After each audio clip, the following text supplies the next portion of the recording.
재수 없는 도둑년이 어딜 들어와! 갈비탕집 사장의 목소리가 가게 전체를 집어삼켰습니다. 영순의 얼굴에 굵은 소금이 퍼부어졌고 밀린 월급을 받으러 찾아온 그녀는 바닥에 무릎을 꿇었어요. 손녀의 심장 수술비를 위해 3년을 견뎌온 그녀는 눈물 흘리며 빌었죠. 사장님, 제발 한 달치라도. 그 순간 가게 문이 열렸고 검은 정장의 경호원들이 들어섰습니다. 그리고 그 사이로 한 노인이 나타났어요.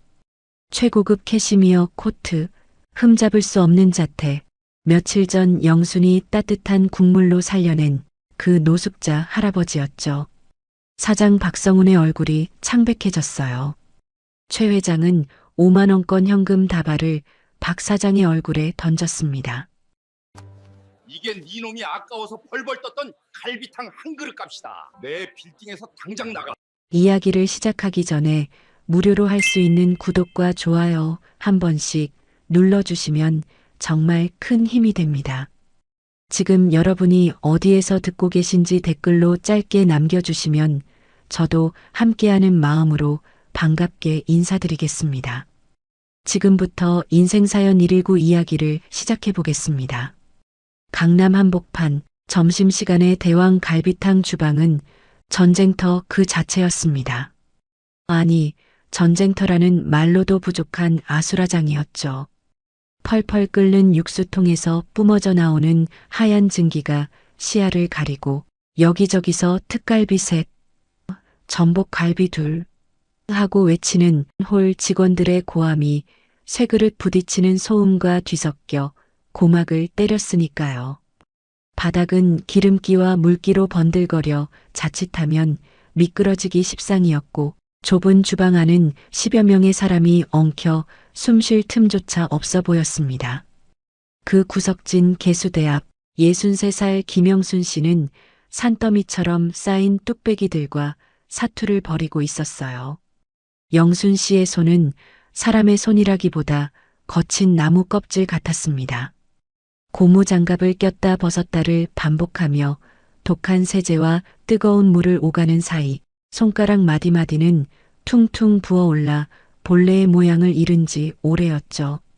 손등은 붉게 트다 못해 갈라져 피가 맺혀 있었고 지문은 닳아 없어져 스마트폰 인식조차 되지 않았습니다. 하지만 영순 씨에게 자신의 손을 들여다볼 여유 따위는 사치였어요. 이모, 뚝배기 부족해요.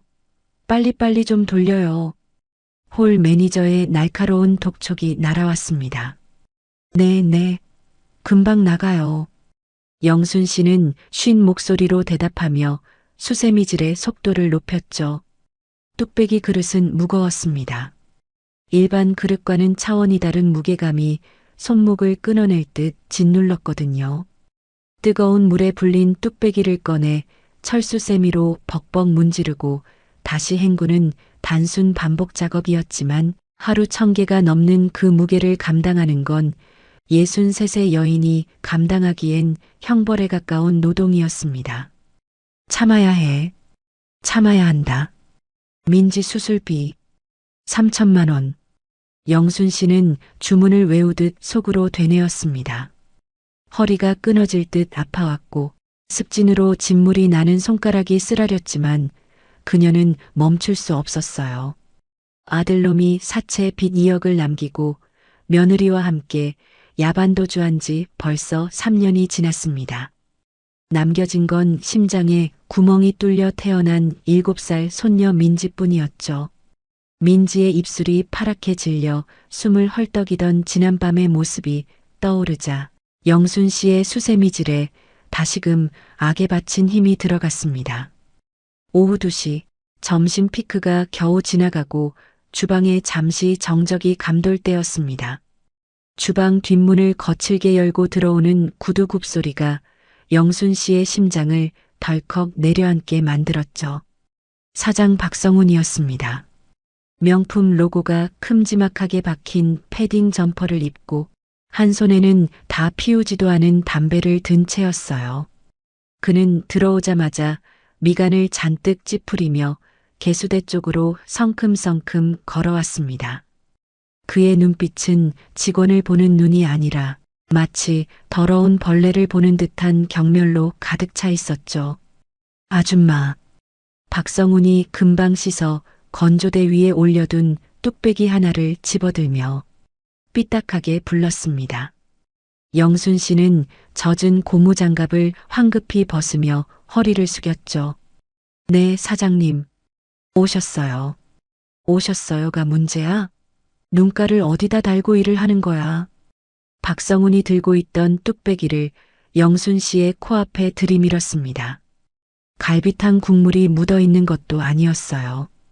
뚝배기 바닥굽 쪽에 눈을 씻고 찾아봐야 보일까 말까 한 아주 작은 고춧가루 하나가 말라붙어 있었던 겁니다. 이거 안 보여? 손님들이 개돼지야? 이딴 그릇에 밥 처먹게? 아, 죄송합니다. 제가 바빠서 미처 확인을. 바빠서? 핑계는 주둥이만 살아서 나이 처먹어서 눈이 침침하면 집에 가서 잠이나 자든가. 왜 남의 가게 와서 영업 방해를 해? 박성훈의 고성이 주방을 쩌렁쩌렁 울렸습니다. 다른 직원들은 모두 고개를 숙인 채 숨을 죽였죠. 아무도 영순 씨를 도와주려 하지 않았습니다.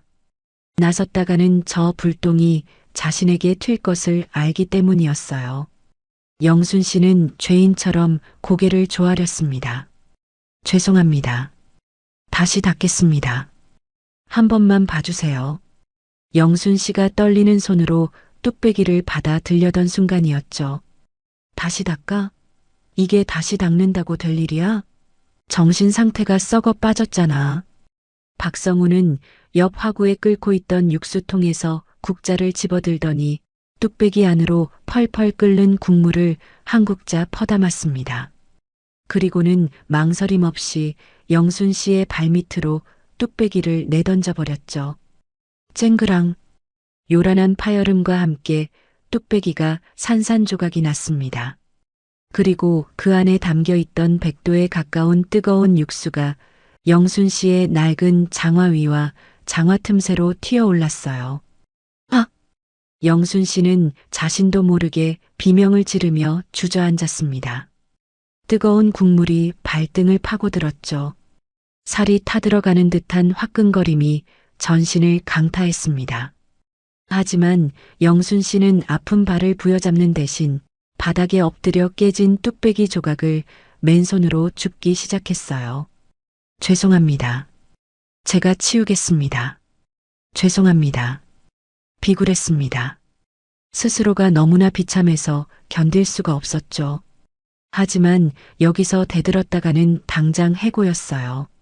민지의 병원비, 밀린 월세, 당장 내일 먹을 쌀.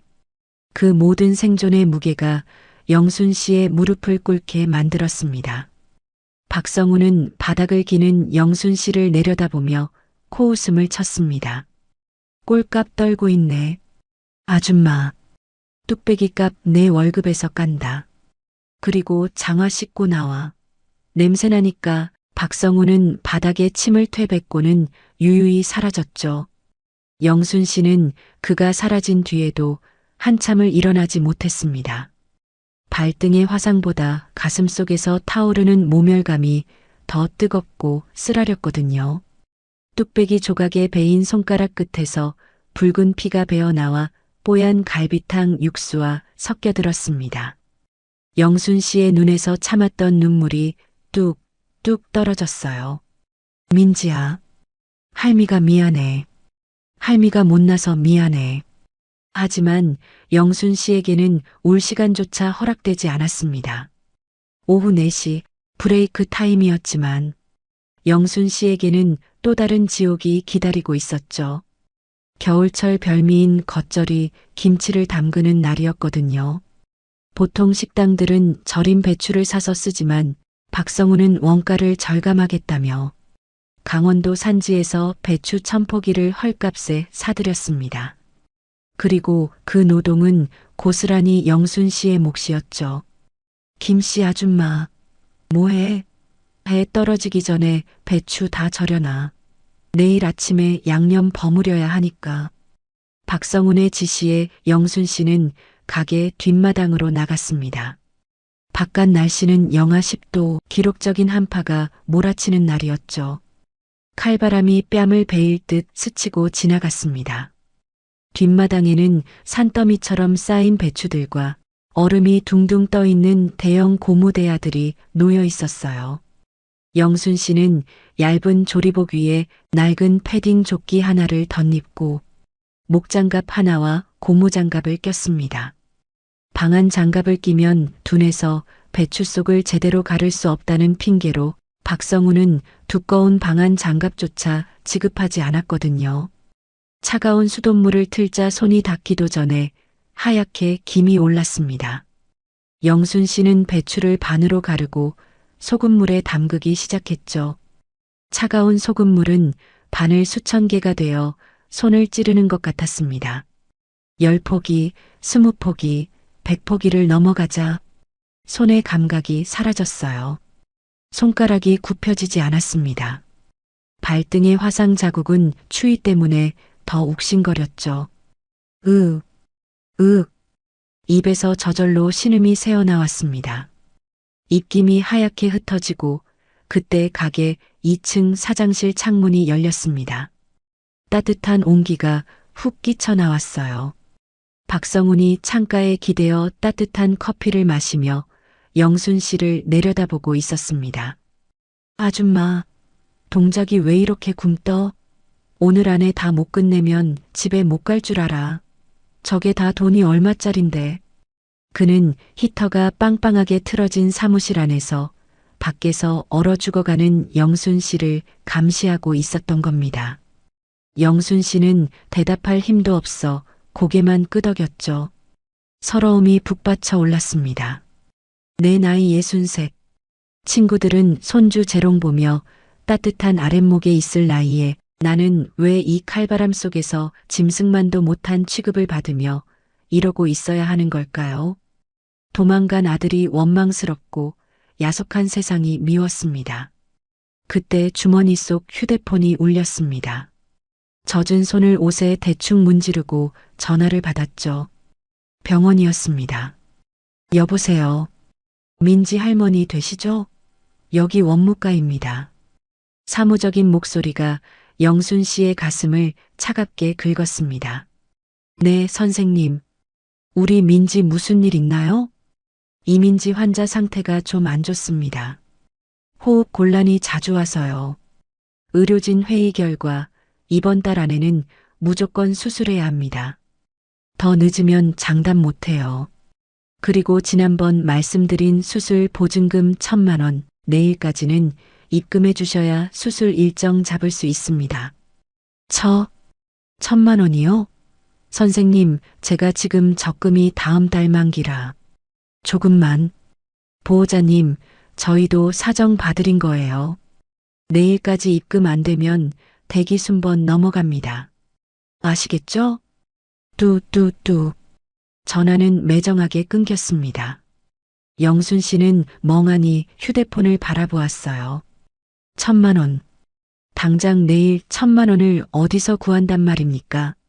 사채업자에게 시달리다 도망간 아들 때문에 신용불량자가 된 영순 씨에게 돈을 빌려줄 곳은 아무 데도 없었습니다. 영순 씨의 시선이 2층 사장실 창문을 향했죠. 저기 있는 저 사람. 악마 같지만 돈이 있는 사람. 자존심이고 뭐고 다 버려야 했습니다. 민지를 살릴 수만 있다면 박성훈의 발바닥이라도 핥을 수 있었으니까요. 영순 씨는 꽁꽁 언 손을 비비며 2층 사장실로 올라갔습니다. 노크를 하고 문을 열자 후끈한 열기와 함께 비싼 가죽 소파에 비스듬히 누워있는 박성훈이 보였죠. 뭐야? 배추 다 절였어? 박성훈은 쳐다보지도 않고 스마트폰 게임을 하며 물었습니다. 영순 씨는 문 앞에서 무릎을 꿇었어요. 차가운 바닥에 무릎이 닿았지만 느껴지지 않았습니다. 사장님, 드릴 말씀이 있어서 왔습니다. 뭔데? 또 월급 올려달라는 개소리면 당장 나가. 아니요. 그게 아니고 저기 갑을 좀 부탁드려도 될까요? 박성훈의 손가락이 멈췄습니다. 그가 천천히 몸을 일으켜 영순 씨를 바라보았죠. 입가에 차가운 미소를 지었습니다. 갑을 얼마? 1,000만 원만 부탁드립니다. 제 퇴직금도 있고 앞으로 월급에서 조금씩 떼셔도 되고요. 우리 손녀가 당장 수술을 못하면 죽는데요. 사장님, 제발 사람 하나 살리는 셈 치고. 영순 씨는 바닥에 머리를 쿵쿵 찌우며 빌었어요. 눈물이 바닥을 적셨습니다. 제발. 박성훈은 코웃음을 쳤습니다. 그는 테이블 위에 있던 담배갑을 집어들더니 영순 씨의 머리맡으로 툭 던졌죠. 야, 아줌마. 네, 사장님. 너는 나를 호구로 보냐? 1,000만 원? 내가 여기서 뼈 빠지게 일해도 몇 달 동안 한 푼도 안 써야 모으는 돈이야. 그걸 덥석 내달라고? 내 아들이 사기치고 도망갔다며? 콩 심은 데 콩 나고 팥 심은 데 팥 난다고. 그 애미의 그 아들이네. 돈 떼먹고 튀려고? 아닙니다. 절대 아닙니다. 저는 도망 안 갑니다. 여기 주민등록증도 맡기고 각서도 쓰겠습니다. 시끄러워. 듣기 싫으니까. 박성훈이 자리에서 벌떡 일어났습니다. 그리고는 지갑에서 5만 원권 한 장을 꺼내 영순 씨의 얼굴을 향해 팔랑거리며 떨어뜨렸어요. 옛다. 가서 손녀 과자나 사줘라. 그리고 주제 파악 좀 해. 내가 신용이 있냐, 담보가 있냐? 거지 근성만 있어가지고 어디서 돈을 달래? 당장 나가서 배추나 절여. 다 못 끝내면 오늘 일당도 없을 줄 알아. 박성훈은 영순 씨를 쫓아내듯 문을 쾅 닫아버렸습니다. 문 밖으로 밀려난 영순 씨의 발치에 박성훈이 던진 5만 원짜리 지폐 한 장이 힘없이 떨어져 있었죠. 영순 씨는 떨리는 손으로 그 돈을 주었습니다. 구겨질 대로 구겨진 자존심 같았어요. 하지만 이 돈이라도 민지 약값에 보태야 했습니다. 영순 씨는 비틀거리며 다시 뒷마당으로 나갔습니다. 해는 이미 져서 어둑어둑했죠. 눈발이 날리기 시작했습니다. 영순 씨는 다시 차가운 고무대야 앞에 쪼그려 앉았어요. 소금물에 손을 담갔습니다. 찢어진 상처 사이로 한기가 파고들어 비명조차 나오지 않는 고통을 주었지만 영순 씨는 눈 하나 깜짝하지 않았죠. 으아. 아무도 없는 뒷마당. 영순 씨는 배추를 가르며 목 놓아 울었습니다. 눈물이 콧물이 되어 입으로 들어갔어요. 짜다. 눈물도 짜고 배추 절이는 소금물도 짰습니다. 내 인생은 왜 이렇게 짠맛뿐일까요? 민지야. 할미가 무능해서 미안해. 할미가 돈이 없어서 너를 죽이게 생겼어. 아가. 불쌍한 내 새끼. 하늘에서는 무심하게도 한방눈이 펑펑 쏟아졌습니다. 영순 씨의 굽은 등 위로 희끗한 머리카락 위로 눈이 쌓여갔죠. 마치 세상이 그녀를 지워버리려는 듯 차갑고 하얀 눈이 영순 씨를 덮어버리고 있었습니다. 그녀는 배추 천포기 속에 파묻혀 뚝배기보다 더 뜨거운 피눈물을 흘리며 칼을 쥐었어요. 살아야 했습니다. 이 모진 수모를 견뎌서라도 어떻게든 민지는 살려야 했죠. 그것이 김영순 씨가 오늘 밤 얼어 죽지 말아야 할 유일한 이유였습니다. 서울 외곽의 청계산 입구. 검은색 최고급 세단 한 대가 등산로 입구의 한적한 주차장에 멈춰 섰습니다. 운전석에서 내린 수행비서가 뒷좌석 문을 열자 등산복 차림의 노신사가 천천히 차에서 내렸죠. 진성유통그룹의 총수 최진철 회장이었습니다. 그가 입고 있는 등산 재킷은 한 벌에 수백만 원을 호가하는 이탈리아 명품이었고 등산화 역시 주문 제작한 최고급 가죽 제품이었어요. 하지만 아무리 비싼 옷으로 몸을 감싸도 그의 얼굴에 드리운 짙은 그늘까지 가릴 수는 없었습니다. 회장님, 정말 혼자 가시겠습니까? 눈 예보도 있고 날씨가 심상치 않습니다. 경호원 한 명이라도. 비서실장이 걱정스러운 얼굴로 물었습니다. 최 회장은 등산 스틱을 고쳐 쥐며 단호하게 고개를 저었죠. 됐다. 오늘이 집사람 기일이야. 혼자 갈 거니까 아무도 따라오지 마. 주차장에서 대기해. 하지만 회장님, 시키면 시키는 대로 해. 늙은이 취급하지 말고. 최 회장은 버럭 소리를 지르고는 뒤도 돌아보지 않고 산을 오르기 시작했습니다. 차가운 겨울바람이 옷깃을 파고들었지만 최 회장은 걸음을 멈추지 않았습니다. 오늘은 5년 전 세상을 떠난 아내의 기일이었습니다. 평생 일밖에 모르던 무뚝뚝한 남편 때문에 아내는 따뜻한 밥 한 끼 제대로 얻어먹지 못하고 병석에서 쓸쓸히 눈을 감았죠. 여보, 내가 왔어. 당신이 좋아하던 이 길 나 혼자 걷네.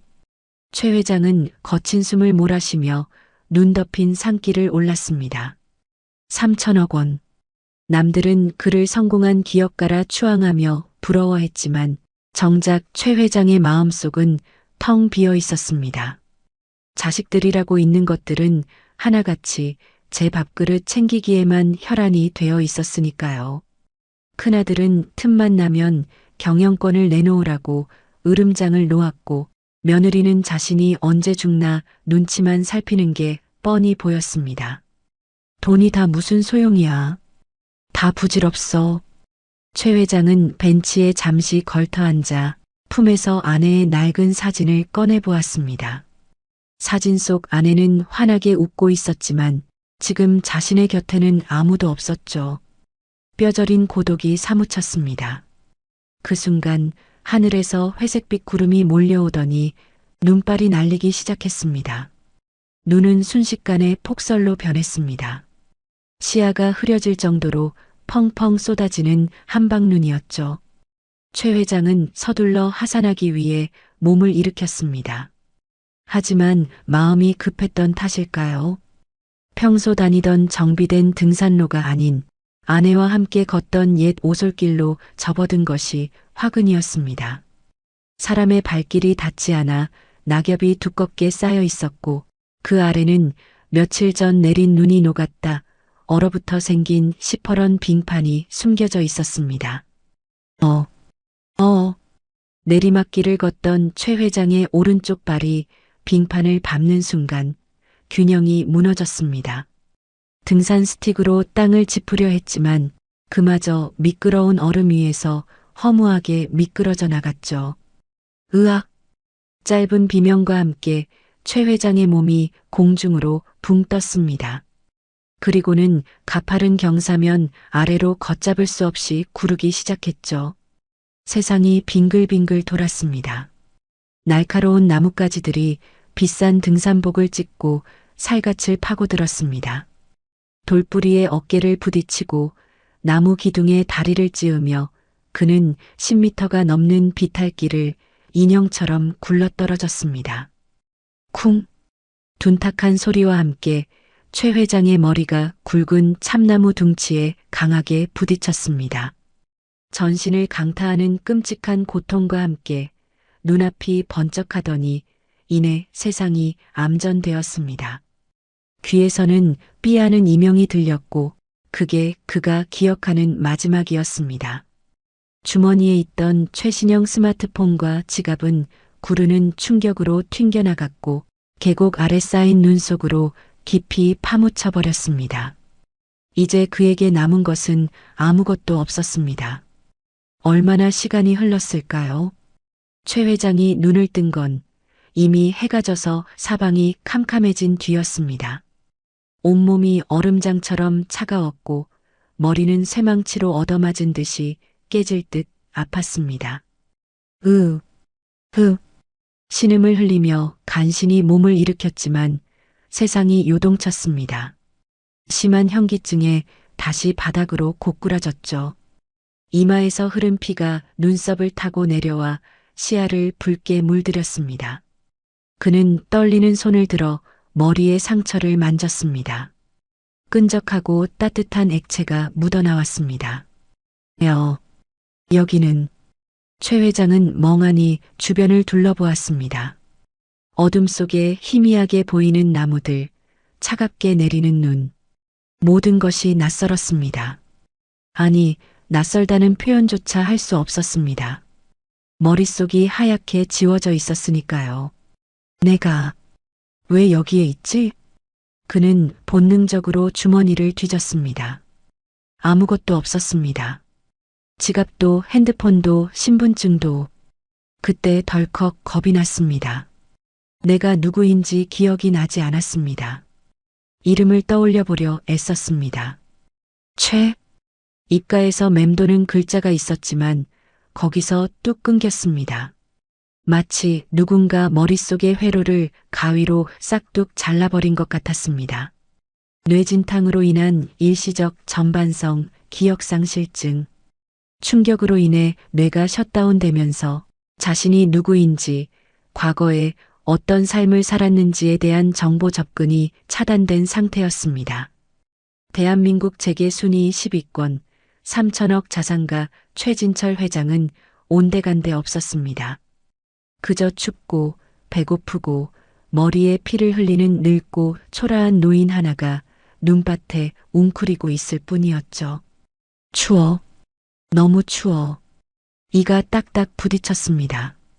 이대로 있다간 얼어 죽을 거라는 공포가 본능을 깨웠습니다. 살아야 한다는 원초적인 욕구만이 남은 채 그는 비틀거리며 걸음을 옮겼습니다. 한쪽 등산화는 벗겨져 사라진 지 오래였고 남은 한쪽 신발도 끈이 풀려 덜렁거렸습니다. 찢어진 등산복 사이로 삐져나온 거위 털들이 바람에 흩날려 눈발과 뒤섞였죠. 그는 산짐승처럼 네 발로 기다가 나무를 잡고 일어서기를 반복하며 산을 내려왔습니다. 얼마나 걸었을까요? 멀리서 희미한 불빛들이 보였습니다. 도심의 불빛이었습니다. 화려한 네온 사인, 자동차 헤드라이트 불빛, 불나방처럼 그는 그 빛을 향해 걸었습니다. 비싼 고어텍스 재킷은 흙투성이가 되어 넝마 조각처럼 변했고 헝클어진 백발은 피와 흙으로 떡이 져 있었습니다. 누가 봐도 그는 회장님이 아니라 거리에서 수십 년을 떠돈 노숙자의 몰골이었습니다. 산에서 내려와 아스팔트 도로를 밟았을 때는 이미 새벽이었습니다. 강남의 화려한 빌딩 숲, 그 거대한 건물들 중 몇 채는 최 회장의 소유였지만 기억을 잃은 그에게는 그저 춥고 무서운 콘크리트 덩어리일 뿐이었습니다. 지나가는 사람들이 코를 막으며 그를 피해갔습니다. 어머, 냄새나. 저 할아버지 봐. 피 흘리나 봐. 술 취한 노숙자인가? 경찰에 신고해야 하는 거 아니야? 사람들의 수군거림이 귀에 들어왔지만 무슨 뜻인지 해석할 힘도 없었습니다. 배가 너무 고팠습니다. 평생 최고급 요리만 먹어왔던 위장이 비틀리며 비명을 질렀습니다. 그는 화려한 쇼윈도 앞에 멈춰 섰습니다. 유리창에 비친 자신의 모습을 바라보았습니다. 낯선 노인이 그곳에 서 있었습니다. 눈빛은 초점을 잃었고 입은 반쯤 벌어진 채 덜덜 떨고 있는 늙은이. 나는 누구지? 갈 곳이 없어. 그는 쓰레기통 옆에 주저앉았습니다. 바람을 피할 곳은 그곳뿐이었습니다. 3천억을 가진 회장이었지만 지금 당장 1,000원짜리 컵라면 하나 사 먹을 돈이 없었습니다. 자식들은 아버지가 실종되었다는 소식에 변호사를 불러 유산 상속을 계산하고 있을 시각, 최 회장은 차가운 보도블록 위에서 생애 가장 비참하고 고독한 밤을 맞이하고 있었습니다. 눈은 그칠 줄 모르고 쏟아지고 있었고 그의 어깨 위에 하얗게 쌓여갔습니다. 마치 세상이 그를 버린 것처럼, 혹은 그가 그동안 쌓아올린 돈과 명예가 얼마나 부질없는 것인지 비웃기라도 하듯이 말입니다. 그렇게 최진철 회장은 세상에서 지워진 존재, 이름 없는 노숙자가 되어가고 있었습니다. 다음 날 아침 대한민국에서 가장 화려하다는 서울 강남의 대로변. 밤새 내린 눈이 녹아 질척거리는 도로 위로 출근길 차량들이 빽빽하게 들어찼습니다. 수억 원을 호가하는 외제차들과 바쁘게 오가는 넥타이 부대 사이, 이 도시의 풍경과 전혀 어울리지 않는 이질적인 존재가 하나 있었습니다. 바로 최진철 회장이었죠. 하지만 지금 그의 모습에서 회장의 위엄은 단 1%도 찾아볼 수 없었습니다. 찢어진 등산복은 흙탕물에 절어 본래의 색을 잃었고 한쪽 신발은 어디서 잃어버렸는지 맨발에 피 묻은 양말만 덜렁거리고 있었으니까요. 헝클어진 백발은 산발이 되어 얼굴을 가렸고 초점 없는 눈동자는 허공을 헤매고 있었습니다. 배고파. 최 회장은 본능적으로 중얼거렸습니다. 뇌진탕 후유증으로 언어 중추까지 일시적인 마비가 왔는지 나오는 말이라고는 어린아이 같은 웅얼거림 뿐이었어요. 그는 신호 대기 중인 차들 사이를 비틀거리며 걸었습니다. 차창 너머로 보이는 사람들의 따뜻한 표정, 손에 들린 커피, 빵 조각. 그 모든 것이 너무나 부러웠습니다. 비켜요. 미친 노인네가 죽고 싶어 환장했나? 택시기사가 창문을 내리고 고함을 질렀습니다. 최 회장은 깜짝 놀라 뒷걸음질 치다 엉덩방아를 찧었죠. 빵빵. 경적 소리가 고막을 찢을 듯 울려 퍼졌습니다. 사람들은 그를 벌레 보듯 쳐다봤고 누구 하나 손을 내밀어 일으켜주는 이가 없었습니다. 그가 일구어낸 진성그룹의 본사가 저 멀리 보였지만 기억을 잃은 그에게 그곳은 그저 닿을 수 없는 신기루일 뿐이었습니다. 자신이 만든 세상에서 자신만 철저하게 이방인이 되어버린 잔인한 아침이었습니다. 그때였습니다. 신호에 걸린 차량 행렬 속에 유난히 광택이 나는 검은색 최고급 세단 한 대가 멈춰 섰습니다. 뒷좌석 상석에는 진성그룹의 부회장이자 최 회장의 장남 최민석이 타고 있었습니다. 그는 최고급 맞춤 정장을 입고 다리를 꼰 채 태블릿 PC로 주식 시황을 체크하고 있었죠. 김 기사, 아직도 아버지 소식은 없는 건가? 민석이 건조한 목소리로 물었습니다. 네, 부회장님. 경찰과 소방대원들이 산 일대를 수색 중입니다만 어젯밤 폭설 때문에 흔적을 찾기가 쉽지 않다고 합니다. 그래. 민석은 입꼬리를 살짝 올리며 창밖을 내다보았습니다. 그의 눈빛에는 걱정보다는 은밀한 기대감이 서려 있었어요. 아버지와의 관계는 최악이었습니다. 무리한 사업 확장으로 회사에 수백억 손실을 입힌 뒤 아버지는 내 유산은 단 한 푼도 너에게 주지 않겠다. 사회에 환원하겠다. 라고 선언한 상태였거든요. 이대로 영영 못 찾으셨으면 좋겠는데 그것이 아들 최민석의 솔직한 심정이었습니다. 아버지가 실종 상태로 법정 기간이 지나면 경영권은 자연스럽게 장남인 자신에게 넘어올 테니까요. 그에게 아버지의 실종은 위기가 아니라 하늘이 준 기회였습니다. 그때였습니다. 무심코 차창 밖을 내다보던 민석의 눈이 크게 뜨였습니다. 그의 시선이 횡단보도 옆 가로수 밑에 주저앉아 있는 한 노인에게 꽂혔습니다. 넉마가 된 옷, 피딱지가 앉은 얼굴.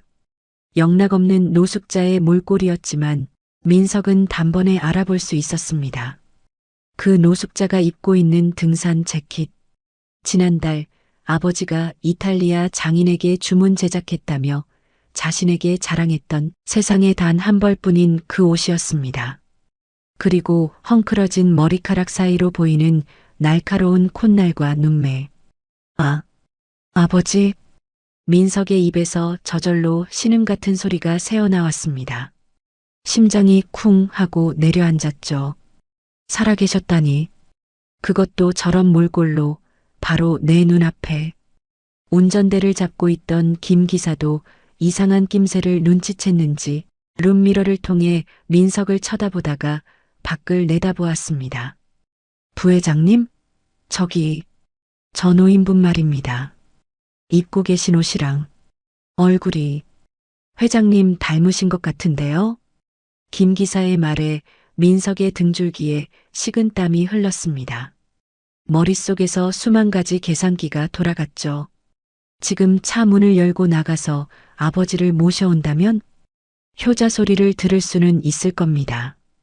하지만 그 다음에 닥쳐올 미래는 아버지는 다시 회장석에 앉을 것이고 자신은 유산 한 푼 못 받고 쫓겨날지도 모릅니다. 아니, 분명 그렇게 될 것이 뻔했죠. 민석의 눈동자가 흔들렸습니다.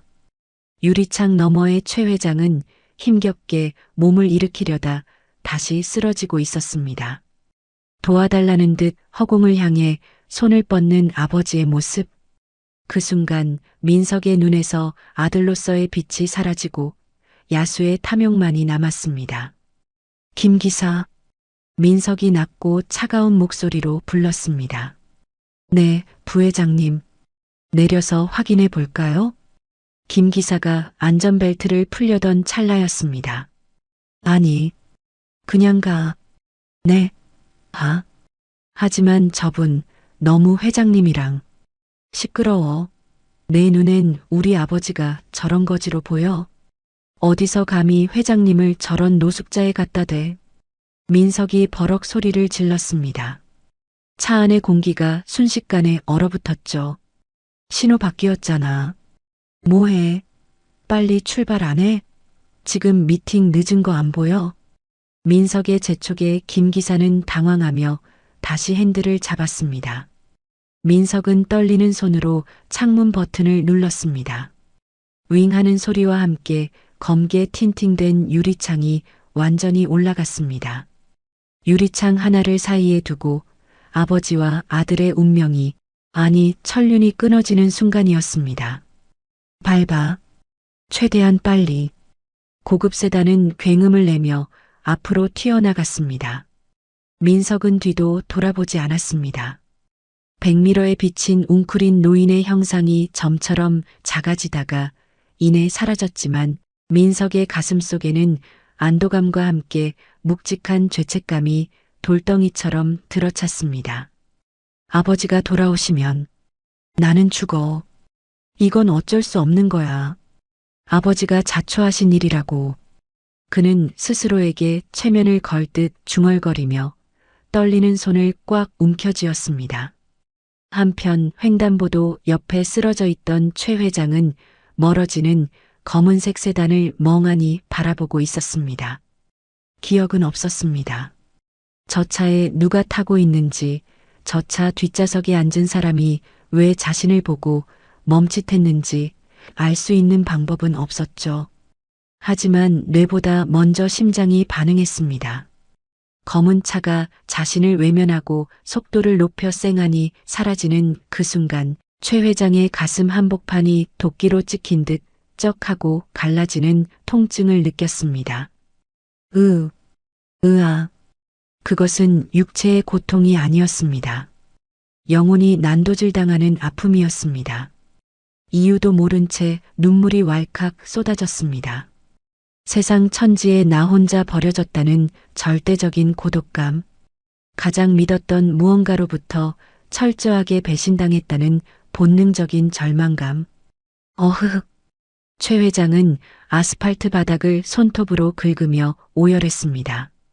지나가는 사람들이 혀를 차며 쳐다봤지만 창피함조차 느껴지지 않았습니다. 마치 짐승이 울부짖는 듯한 처절하고 슬픈 울음소리가 강남대로의 소음 속에 파묻혔습니다. 왜 우는지도 모른 채 그는 한참을 그렇게 울었습니다. 그를 버리고 간 아들의 차는 이미 보이지 않았고 차가운 바람만이 그의 젖은 뺨을 때리고 지나갔습니다. 자신이 평생을 바쳐 키워낸 자식이 자신을 버렸다는 사실을 머리는 잊었어도 피는 기억하고 있었던 겁니다. 추워. 최 회장은 눈물 범벅이 된 얼굴로 주위를 둘러보았습니다. 수많은 인파 속에서 그는 투명 인간이었습니다. 화려한 빌딩 숲은 거대한 묘비처럼 그를 내려다보고 있었죠. 3천억의 자산가 최진철은 이제 죽었습니다. 여기 남은 건 가족에게조차 버림받고 길바닥에 내동댕이 쳐진 이름 모를 노인뿐이었습니다. 그는 다시 몸을 웅크렸습니다. 살아야겠다는 의지조차 희미해져 가고 있었습니다. 이 차가운 도시에서 그를 따뜻하게 맞아줄 곳은 단 한 군데도 없어 보였으니까요. 하지만 운명은 그를 가장 낮은 곳으로 이끌고 있었습니다. 그곳에 그를 위한 아주 작은 하지만 기적 같은 불씨가 기다리고 있다는 것을 그는 아직 알지 못했습니다. 밤 11시 강남의 화려한 네온 사인이 하나둘 꺼지기 시작할 무렵 하늘에서는 구멍이라도 뚫린 듯 폭설이 쏟아지고 있었습니다. 도로는 이미 하얀 눈으로 뒤덮였고 칼바람은 빌딩 숲 사이를 휘몰아치며 짐승의 울음소리 같은 굉음을 냈습니다. 대왕 갈비탕 가게 뒷골목. 그곳은 화려한 정문과는 딴판인 음식물 쓰레기통과 폐자재들이 뒹구는 어둡고 습한 공간이었습니다. 하지만 그 더러운 골목 구석진 곳에 유일한 생명줄이 하나 있었습니다. 바로 주방에서 24시간 돌아가는 대형 육수통의 열기를 뿜어내는 환풍구였습니다. 후, 환풍구 아래 낡은 신문지와 박스더미 속에 검은 그림자가 웅크리고 있었습니다. 최진철 회장이었습니다. 하지만 지금의 그는 대한민국 재계를 호령하던 총수가 아니었습니다. 흙투성이가 된 등산복, 잃어버린 신발 대신 비닐봉지로 감싼 발, 하얗게 센 머리카락 위에 소복이 쌓인 눈. 영락없는 거리의 불황자였죠. 환풍구에서는 쉴 새 없이 하얀 김이 뿜어져 나왔습니다. 그 김에는 진한 갈비탕 냄새가 배어 있었습니다. 구수하고 기름진 고기 냄새. 며칠을 굶은 최 회장의 위장을 쥐어짜는 듯한 고통스러운 향기였습니다. 배고파. 따뜻해. 기억을 잃은 최 회장의 머릿속에 남은 단어는 딱 2개뿐이었습니다. 그는 본능적으로 환풍구 쪽으로 몸을 더 바짝 붙였습니다. 뜨거운 바람이 얼굴을 때릴 때마다 얼어붙은 볼이 녹아내리는 듯한 통증이 느껴졌지만 그마저도 감사했습니다. 이 바람마저 없으면 당장 심장이 멈출 것 같았으니까요. 유리창 너머 가게 안은 별천지였습니다. 늦은 저녁을 먹는 손님들이 김이 모락모락 나는 뚝배기를 앞에 두고 웃고 떠들고 있었습니다. 최 회장은 흐릿한 눈으로 그 풍경을 바라보았습니다. 유리창 하나를 사이에 두고 안쪽은 천국이고 바깥쪽은 지옥이었습니다. 자신이 저 천국을 만든 주인이라는 사실도 모른 채 최 회장은 그저 남들이 남긴 옹기 한 조각이라도 얻기 위해 환풍구 철창을 덜덜 떨리는 손으로 부여잡았습니다. 눈물인지 녹은 눈인지 모를 물기가 쭈글쭈글한 볼을 타고 흘러내렸습니다. 아이고, 아이고, 허리야. 철제 뒷문이 삐거덕 열리며 영순이 밖으로 나왔습니다. 그녀의 양손에는 좋기 20kg는 돼 보이는 대형 음식물 쓰레기통이 들려 있었습니다. 손님들이 먹다 남긴 갈비뼈와 깍두기 찌꺼기들이 한데 섞여 역한 냄새를 풍겼죠. 영수는 익숙하게 쓰레기장으로 통을 끌고 갔습니다. 하루 종일 500개의 뚝배기를 닫고 맨손으로 1000포기의 배추를 절인 뒤였습니다. 몸은 이미 한계치를 넘어 비명을 지르고 있었지만 그녀의 하루는 아직 끝나지 않았습니다. 이 쓰레기를 치우고 주방 바닥 물청소까지 끝내야 퇴근할 수 있었으니까요. 사장님은 벌써 퇴근했겠지. 영수는 혼잣말로 욕을 뱉으며 쓰레기통을 비웠습니다. 문득 하늘을 올려다보았습니다. 펑펑 쏟아지는 눈. 예전 같으면 낭만적이라 했을 이 눈이 지금 영순에게는 공포 그 자체였습니다. 내일 아침에 길 얼면 폐지 줍기 힘들 텐데, 민지 병원 가려면 버스도 끊길 거고, 모든 것이 돈으로 귀결되는 비참한 현실. 영수는 한숨을 푹 쉬며 빈통을 들고 돌아서려 했습니다. 그때였습니다. 바람 소리에 섞여 희미한 신음이 들려왔습니다. 고양이 울음소리 같기도 하고 바람이 틈새를 지나는 소리 같기도 했습니다. 하지만 영순의 귀에는 분명 사람의 소리로 들렸습니다. 누구세요? 영수는 잔뜩 긴장한 채 소리가 나는 쪽을 바라보았습니다. 환풍구 및 쓰레기 봉투들이 쌓여 있는 구석. 그곳에 눈사람처럼 하얗게 변해버린 무언가가 꿈틀거리고 있었습니다. 영수는 조심스럽게 다가갔습니다. 가까이 갈수록 심장이 쿵쿵 뛰었습니다. 그것은 쓰레기 봉투가 아니었습니다. 사람이었습니다. 웅크리고 앉아 덜덜 떨고 있는 노인. 세상에, 어르신. 영수는 화들짝 놀라 쓰레기통을 내팽개치고 달려갔습니다. 어르신, 정신 차려보세요. 여기서 주무시면 얼어 죽어요. 영수는 노인의 어깨를 흔들었습니다. 손에 닿은 노인의 옷은 꽁꽁 얼어붙어 딱딱했고 그 안에 있는 몸은 앙상한 나뭇가지처럼 말라 있었습니다. 최 회장은 영순의 목소리에 힘겹게 고개를 들었습니다. 초점을 잃은 눈동자가 영순을 향했습니다. 입술은 보라색으로 변해 있었고 눈썹에는 고드름이 매달려 있었죠. 추워. 배고파. 노인의 입에서 새어나온 말은 그게 전부였습니다. 그 목소리가 너무나 가냘프고 애처로워서 영순의 가슴 한구석이 찌릿했습니다. 영순은 순간 멈칫했습니다. 이 사람은 누구일까? 노숙자인가? 치매 노인인가? 그때였습니다. 최 회장의 몸이 다시 한번 크게 경련하듯 떨렸습니다. 턱이 덜덜 떨리는 그 모습, 영순의 눈앞에 지난밤 병원에서의 기억이 겹쳐졌습니다. 할머니, 나 추워. 가슴이 너무 차가워. 심장병으로 혈액순환이 되지 않아 입술이 파랗게 질린 채 춥다며 영순의 품을 파고들던 7살 손녀 민지.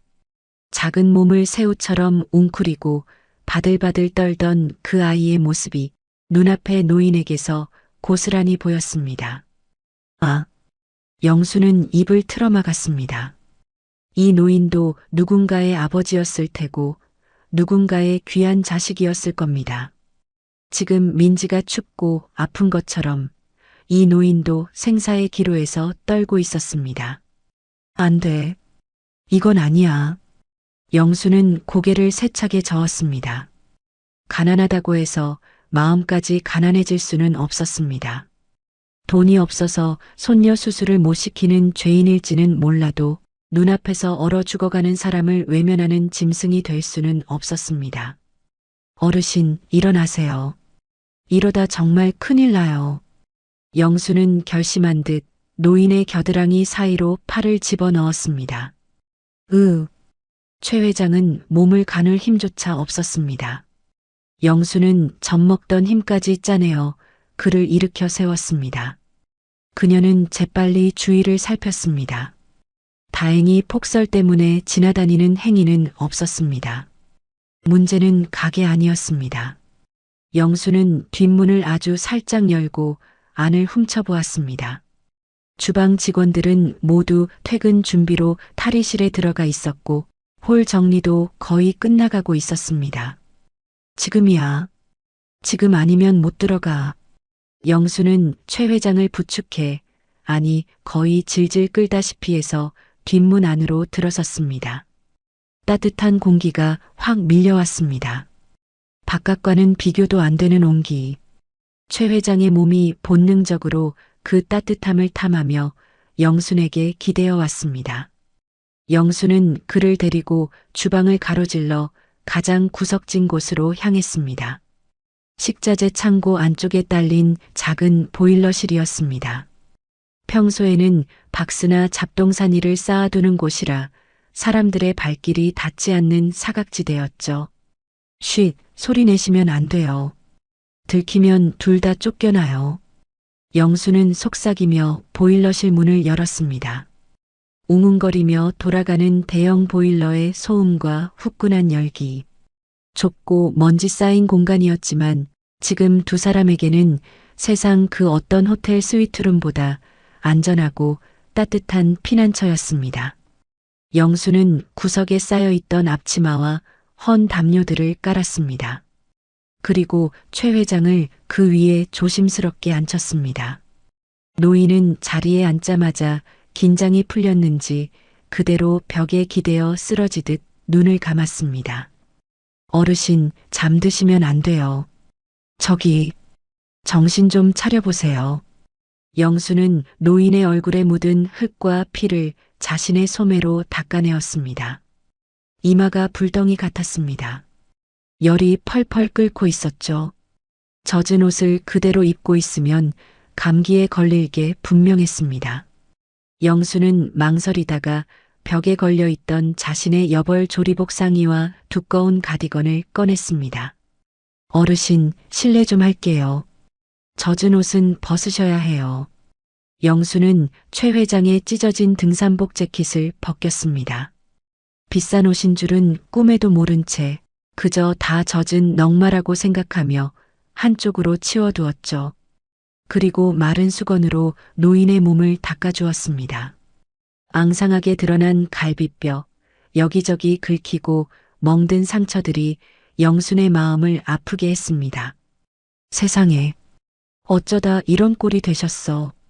자식들은 다 어디 가고. 영수는 혀를 차며 노인에게 마른 옷을 입혀주었습니다.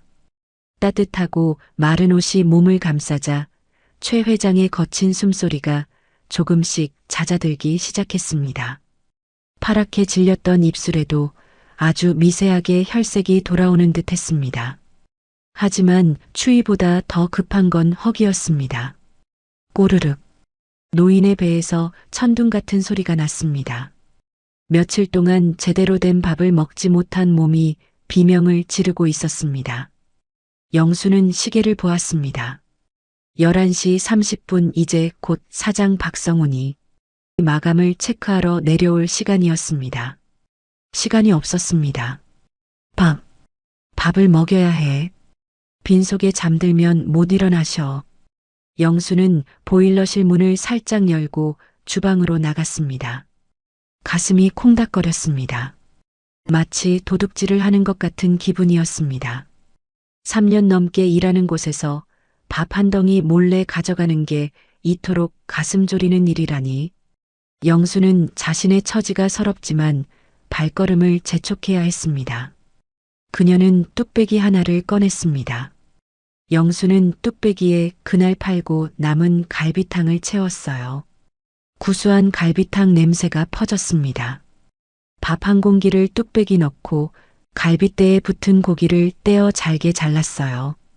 영수는 뜨거운 뚝배기를 행주로 감싸 안고 도망치듯 다시 보일러실로 뛰어들어갔습니다.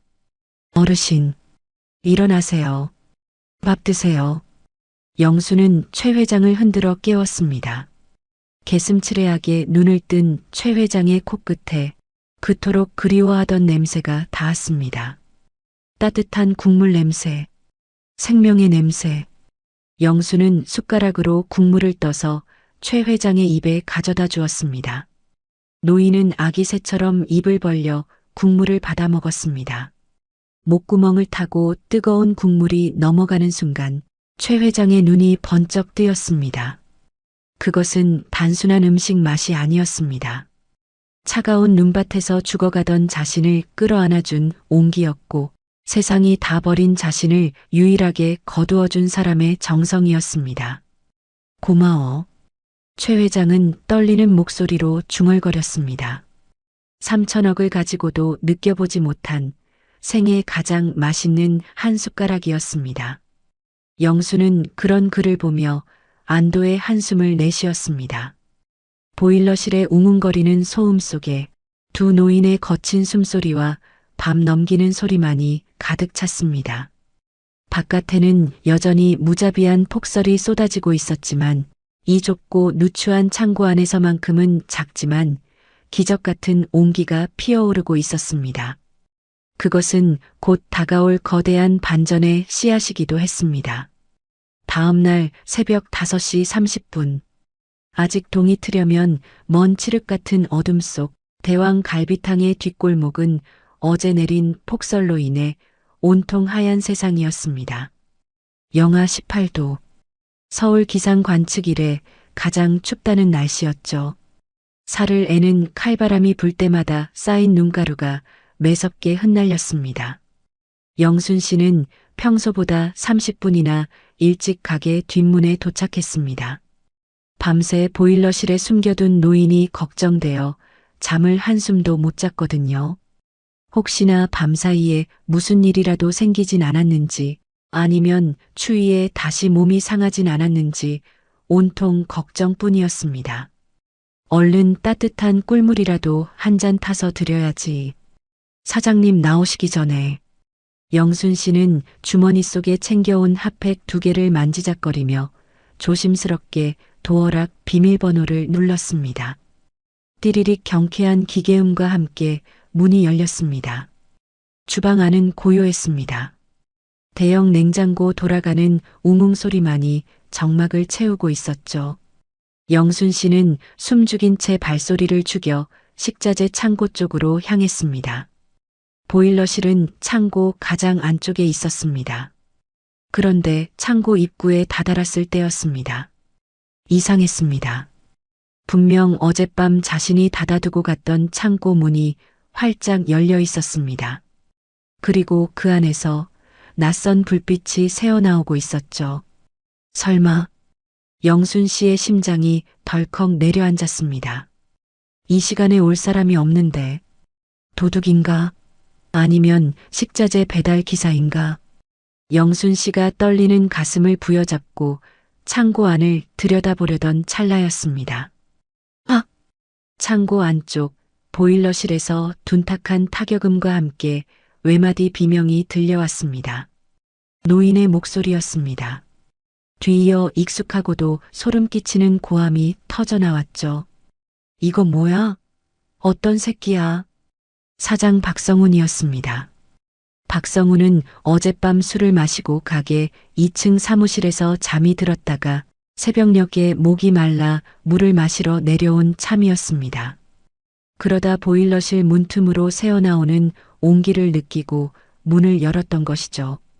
어이구, 살려주세요. 영순 씨가 기겁하며 보일러실로 뛰어들어갔을 때 눈앞에 펼쳐진 광경은 지옥도 그 자체였습니다.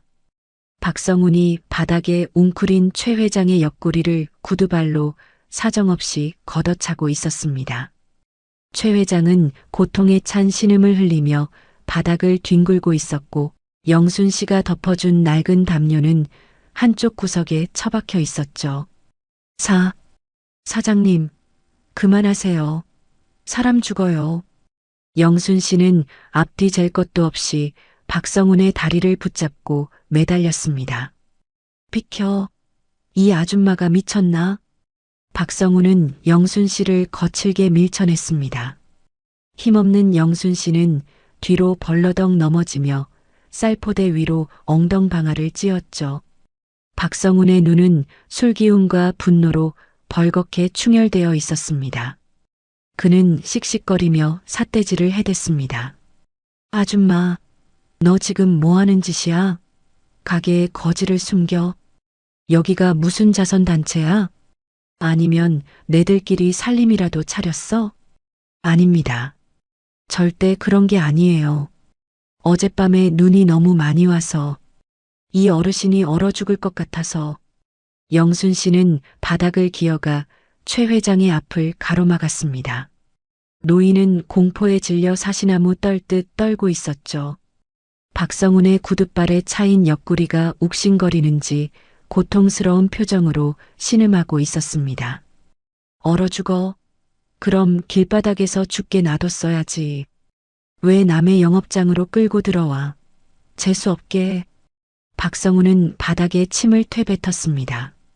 그리고는 주변을 두리번거렸죠.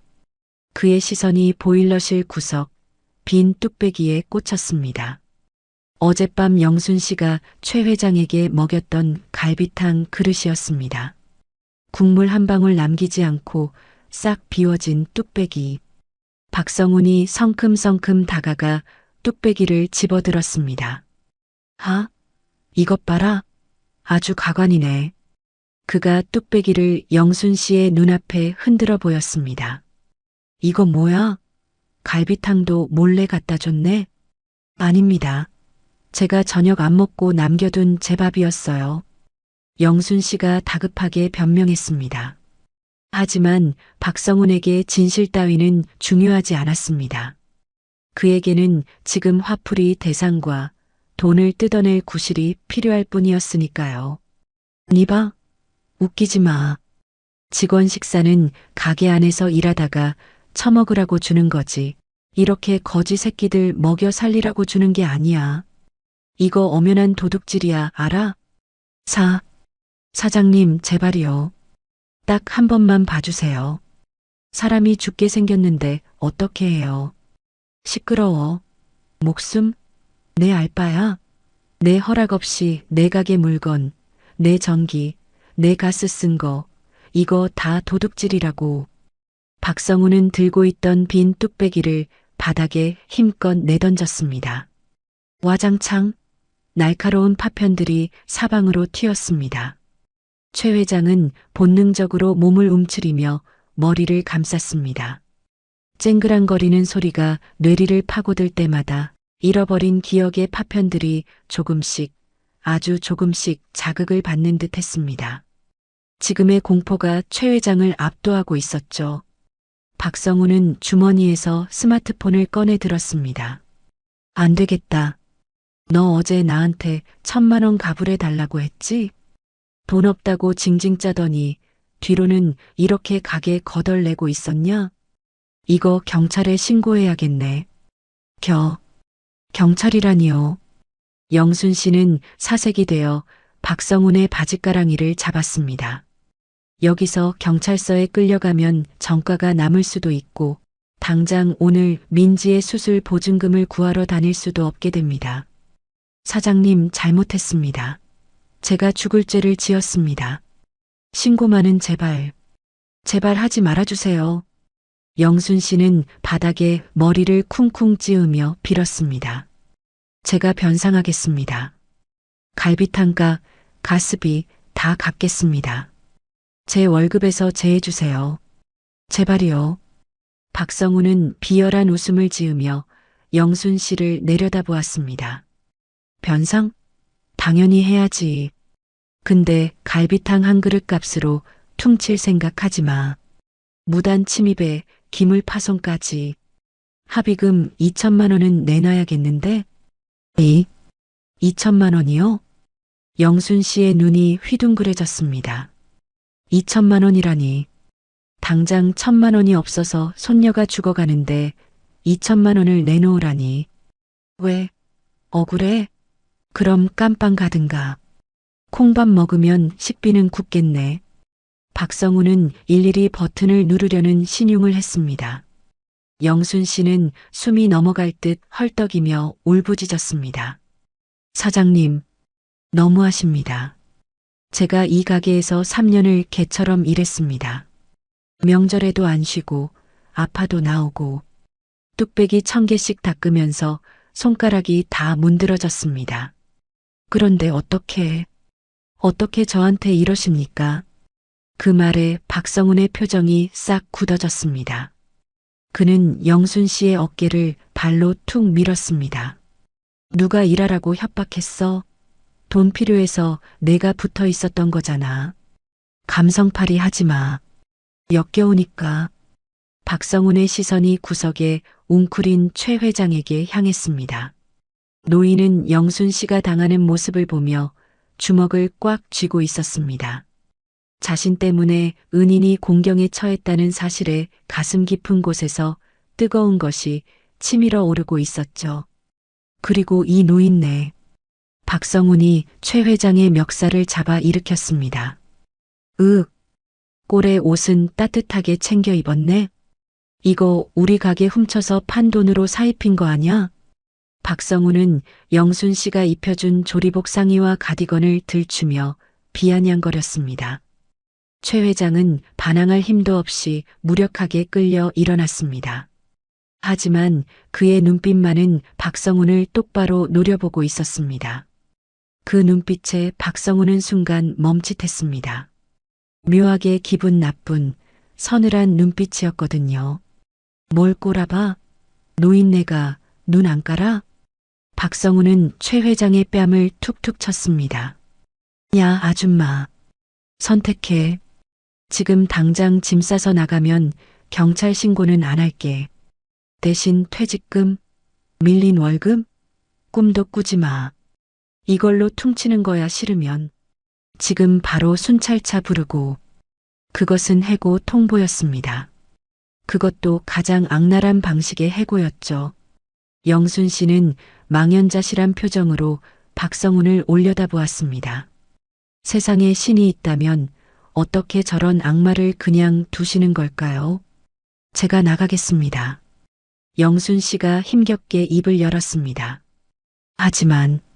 하지만 지금 밖이 너무 춥습니다. 이 어르신 갈 곳도 없는 분이에요. 날이 밝을 때까지만이라도. 지랄하고 있네. 내 가게가 쉼터야? 당장 안 꺼져? 박성훈은 소리를 버럭 지르며 최 회장의 등짝을 밀쳤습니다. 박성훈은 두 사람을 짐짝 취급하며 뒷문 쪽으로 몰아붙였습니다. 영순 씨는 자신의 짐을 챙길 새도 없이 최 회장을 부축하며 밀려났습니다.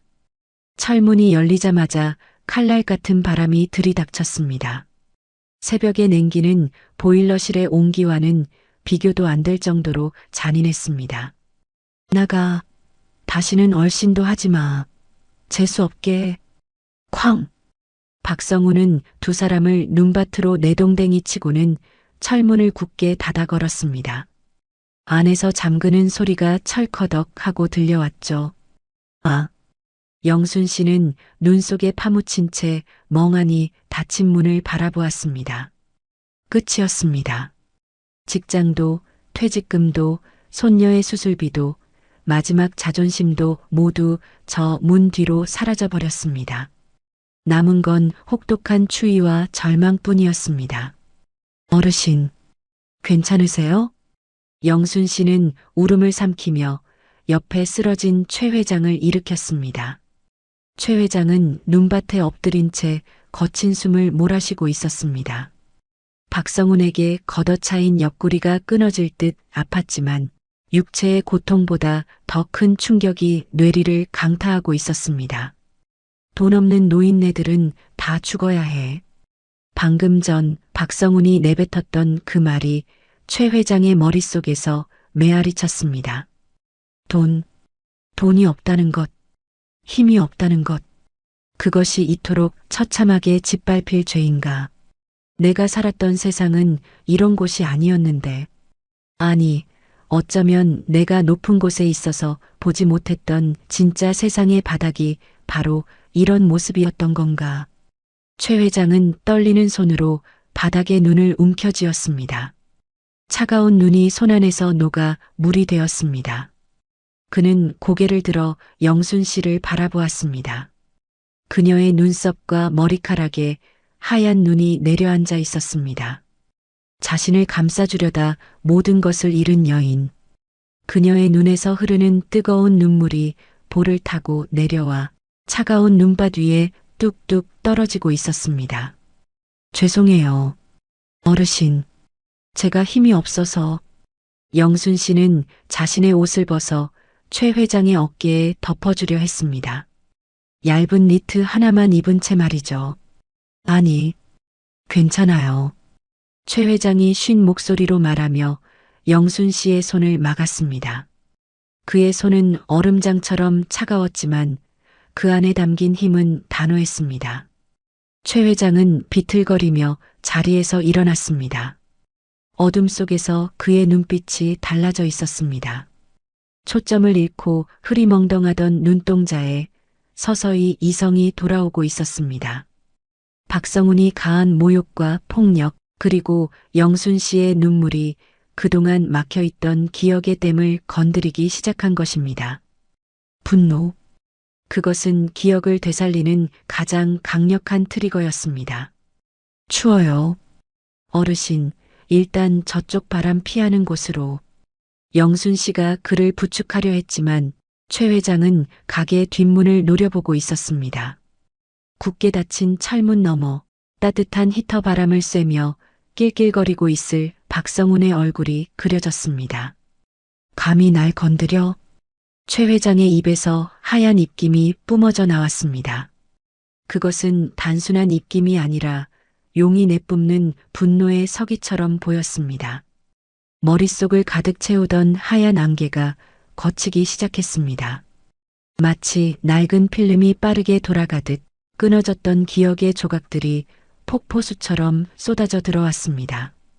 화려한 회장실, 90도로 허리를 숙이는 임원들, 3천억이라는 숫자, 그리고 강남대로 한복판에서 자신을 보고도 창문을 닫아버리던 장남 최민석의 차가운 눈빛. 아, 최 회장의 입에서 탄식이 터져 나왔습니다. 모든 것이 선명해졌습니다. 내가 누구인지, 여기가 어디인지, 그리고 내 앞에 있는 이 여인이 나에게 무엇을 베풀었는지. 최 회장은 떨리는 손으로 자신의 얼굴을 만졌습니다. 거칠고 더러운 피부.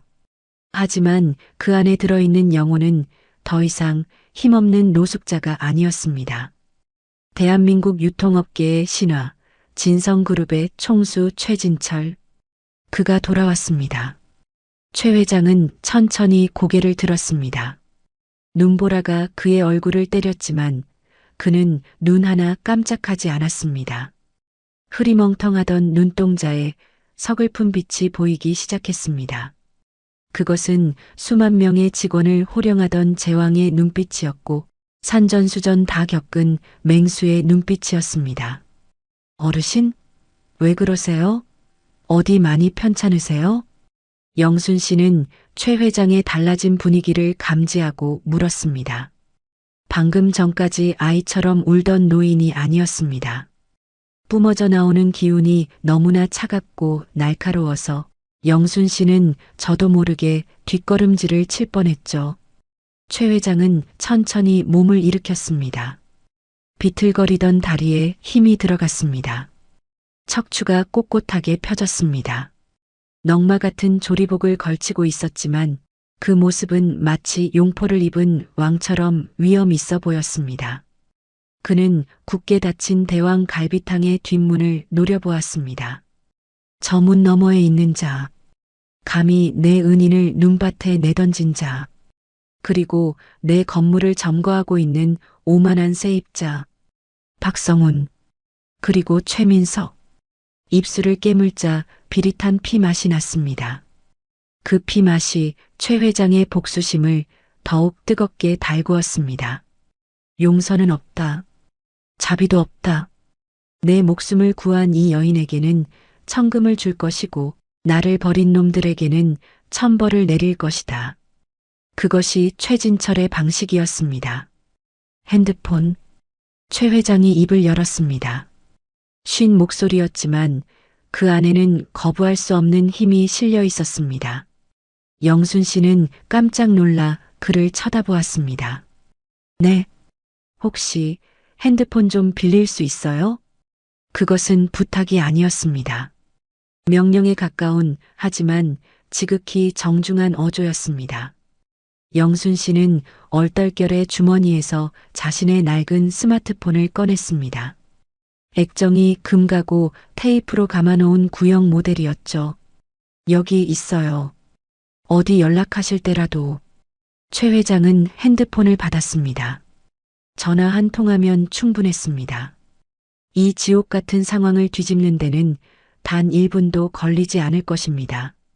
최 회장은 익숙한 손놀림으로 번호를 눌렀습니다. 기억을 잃었을 때도 무의식 중에 떠올렸던 그 번호.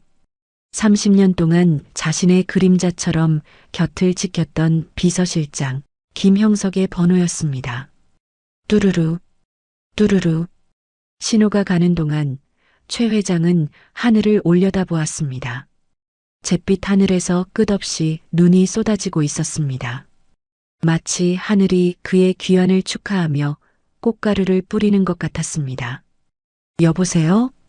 수화기 너머에서 잠긴 목소리가 들려왔습니다.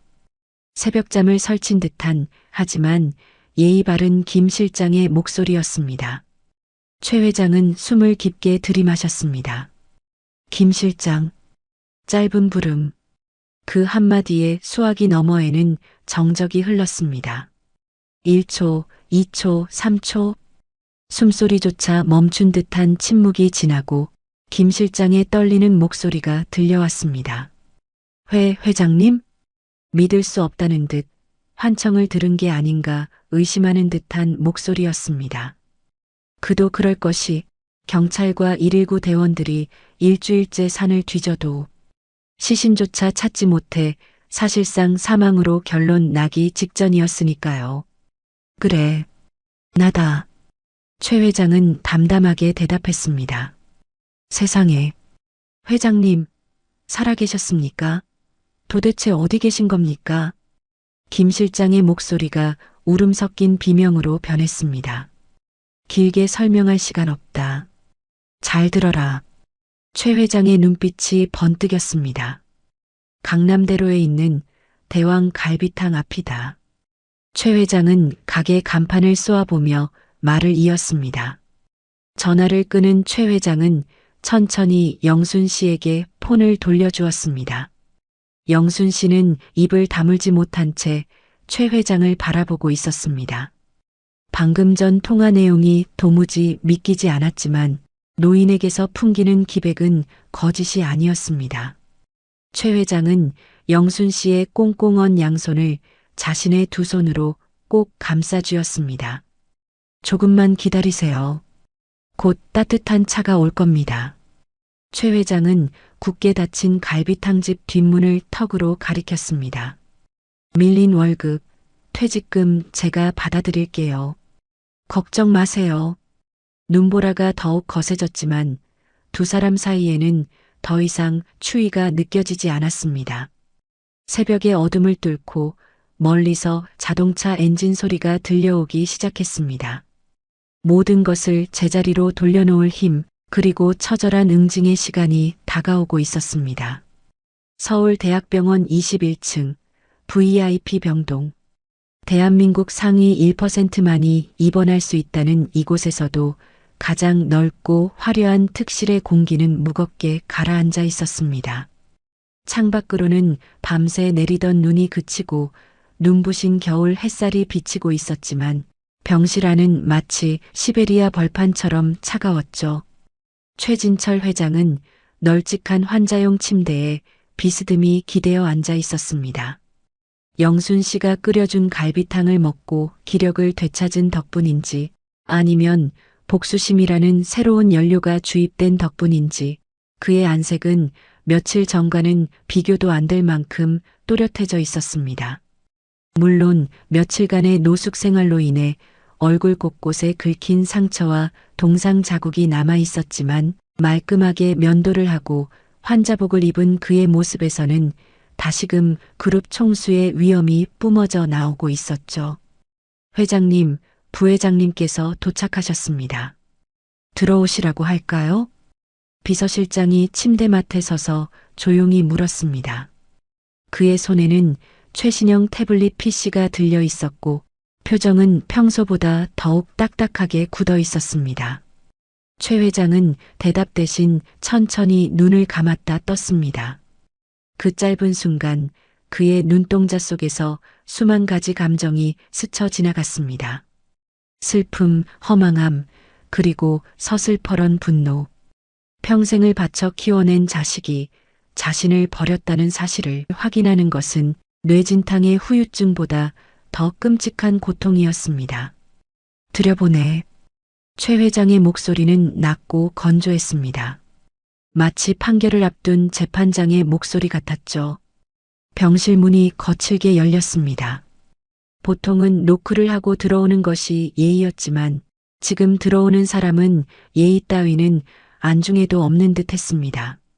아버지, 아버지. 최민석, 진성그룹의 부회장이자 최 회장의 장남이 헐레벌떡 병실로 뛰어들어왔습니다. 그는 헝클어진 머리에 넥타이가 비뚤어진 채 세상 무너진 듯한 표정을 짓고 있었습니다. 누가 봐도 실종된 아버지를 찾아 헤매다 달려온 효자의 몰골이었죠. 세상에, 아버지, 살아계셨군요.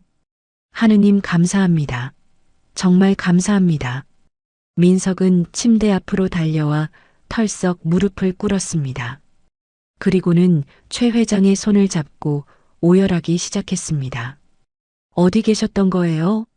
제가 얼마나 찾았는데. 경찰이고 흥신소고 다 풀어서 산을 쥐잡듯이 뒤졌는데. 흑흑. 다시는 못 뵙는 줄 알고 제가 얼마나 무서웠는지 아세요? 민석의 어깨가 들썩거렸습니다. 굵은 눈물방울이 뚝뚝 떨어져 최 회장의 손등을 적셨습니다. 연기였습니다. 그것도 아주 완벽한 아카데미 나무주연상감의 연기였죠.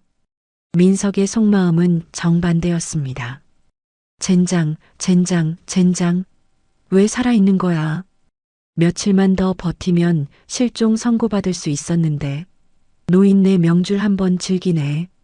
그는 아버지가 살아 돌아왔다는 김 실장의 전화를 받고 분노로 집무실의 화분을 박살낸 뒤 달려온 참이었습니다. 하지만 최 회장 앞에서는 세상 둘도 없는 효자 행세를 해야 했습니다. 그래야 조금이라도 유산을 더 챙길 수 있을 테니까요. 얼굴이 이게 뭐예요? 그동안 얼마나 고생을 하셨으면. 제가 불효자입니다. 아버지를 지켜드리지 못하고. 흑흑. 민석은 자신의 뺨을 때리는 신용까지 하며 통곡했습니다. 최 회장은 그런 아들을 내려다보았습니다. 자신의 손등에 떨어진 아들의 눈물. 예전 같으면 가슴이 미어졌을 그 눈물이 지금은 끔찍하게 차갑고 끈적거리는 오물처럼 느껴졌습니다. 가증스러운 놈. 최 회장은 속으로 외쳤습니다. 기억이 돌아오기 전 강남 대로변에서 느꼈던 그 처절한 배신감이 다시금 뼈속을 파고들었습니다. 차창 너머로 자신을 보고도 모른 척 고개를 돌리던 아들의 차가운 눈빛. 그 눈빛과 지금 눈앞에서 흘리는 눈물이 겹쳐 보이자 구역질이 치밀어 올랐습니다. 그만해라. 최 회장이 입을 열었습니다. 크지는 않았지만 병실의 공기를 얼어붙게 만들 만큼 서늘한 목소리였습니다. 민석의 울음소리가 뚝 그쳤습니다. 그는 눈물 젖은 얼굴을 들어 아버지를 바라보았습니다. 아버지의 표정이 이상했습니다. 감동이나 안도가 아닌 경멸과 증오가 담긴 눈빛. 민석의 등줄기에 식은땀이 흘렀습니다. 아버지, 왜 그러세요? 일어나. 꼴사 나오니까. 최 회장은 잡혀있던 손을 거칠게 빼냈습니다. 민석은 엉거주춤 일어났습니다. 분위기가 심상치 않았죠. 뭐지? 왜 저런 눈으로 보지? 내가 뭘 잘못했나? 아니야, 알 리가 없어. 난 완벽하게 연기했어. 민석은 불안한 눈동자를 굴렸습니다. 그때 최 회장이 옆에 서 있던 김 실장에게 눈짓을 보냈습니다. 보여줘. 네, 회장님. 김 실장은 들고 있던 태블릿 PC를 켜서 민석의 코앞에 들이밀었습니다. 화면에는 영상 파일 하나가 재생 대기 중이었습니다. 이게 뭡니까? 민석이 의아해하며 물었습니다. 부회장님 차량의 블랙박스 영상입니다. 며칠 전 아침 강남대로 주행 기록이죠. 김 실장의 사무적인 대답에 민석의 심장이 덜컥 내려앉았습니다. 블랙박스? 설마. 재생해. 최 회장의 명령이 떨어지자 김 실장이 재생 버튼을 눌렀습니다. 화면에는 눈 내린 강남대로의 풍경이 나타났습니다. 신호 대기 중인 앞차들의 브레이크 등 부지런히 움직이는 와이퍼. 지극히 평범한 출근길 풍경이었습니다. 하지만 스피커를 통해 흘러나오는 소리는 평범하지 않았습니다. 부회장님. 김 기사의 목소리였습니다. 저기 횡단보도 옆 가로수 밑에요. 저 노인분 회장님 아니십니까? 민석의 얼굴이 사색이 되었습니다. 태블릿을 쳐다보는 그의 동공이 지진이라도 난 듯 흔들렸습니다. 영상 속 화면 오른쪽 구석 초라한 행색의 노인이 웅크리고 있는 모습이 스치듯 보였습니다. 입고 계신 등산복이 회장님이 입고 나가신 옷 같은데요? 운전기사의 다급한 목소리에 이어 민석 자신의 목소리가 선명하게 울려 퍼졌습니다. 미쳤어? 아버지가 왜 저기 계셔? 그냥 노숙자야. 짜증과 다급함이 섞인 목소리. 하지만 얼굴도 너무 닮으셨는데요. 한번 확인이라도. 아, 시끄러워. 신호 바뀌었잖아. 출발해. 늦었다고 했잖아. 그리고 이어지는 결정적인 한마디. 아버지는 실종된 거야. 돌아오시면 안 된다고. 출발해. 당장. 엔진 소리와 함께 차가 급 출발하고 영상 속 횡단보도에 쓰러져 손을 뻗던 최 회장의 모습이 순식간에 뒤로 멀어지며 사라졌습니다. 영상이 끝나자 병실에는 무거운 정적만이 감돌았습니다. 시계 초침 소리조차 들리지 않을 만큼 숨막히는 침묵. 민석은 입을 쩍 벌린 채 굳어버렸습니다. 다리가 후들거려 서 있을 수가 없었습니다. 김 기사, 이 자식이 배신을. 김 기사는 끝내 죄책감을 못 이겨 회장님 비서실에 블랙박스 메모리 카드를 넘겼었죠. 민석은 김 기사가 결정적 증거를 아버지에게 바쳤다는 사실을 그제야 깨달았습니다.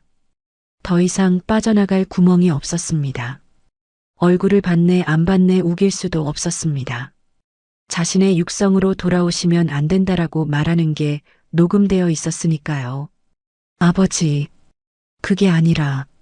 민석은 덜덜 떨리는 입술로 변명을 시도했습니다. 오해입니다. 제가 그때 너무 경황이 없어서, 그리고 아버지일 거라고는 꿈에도 상상을 못해서. 오해? 최 회장이 헛웃음을 터뜨렸습니다. 그 웃음소리가 민석의 가슴을 난도질했습니다. 내 입으로 말했잖냐. 돌아오시면 안 된다고.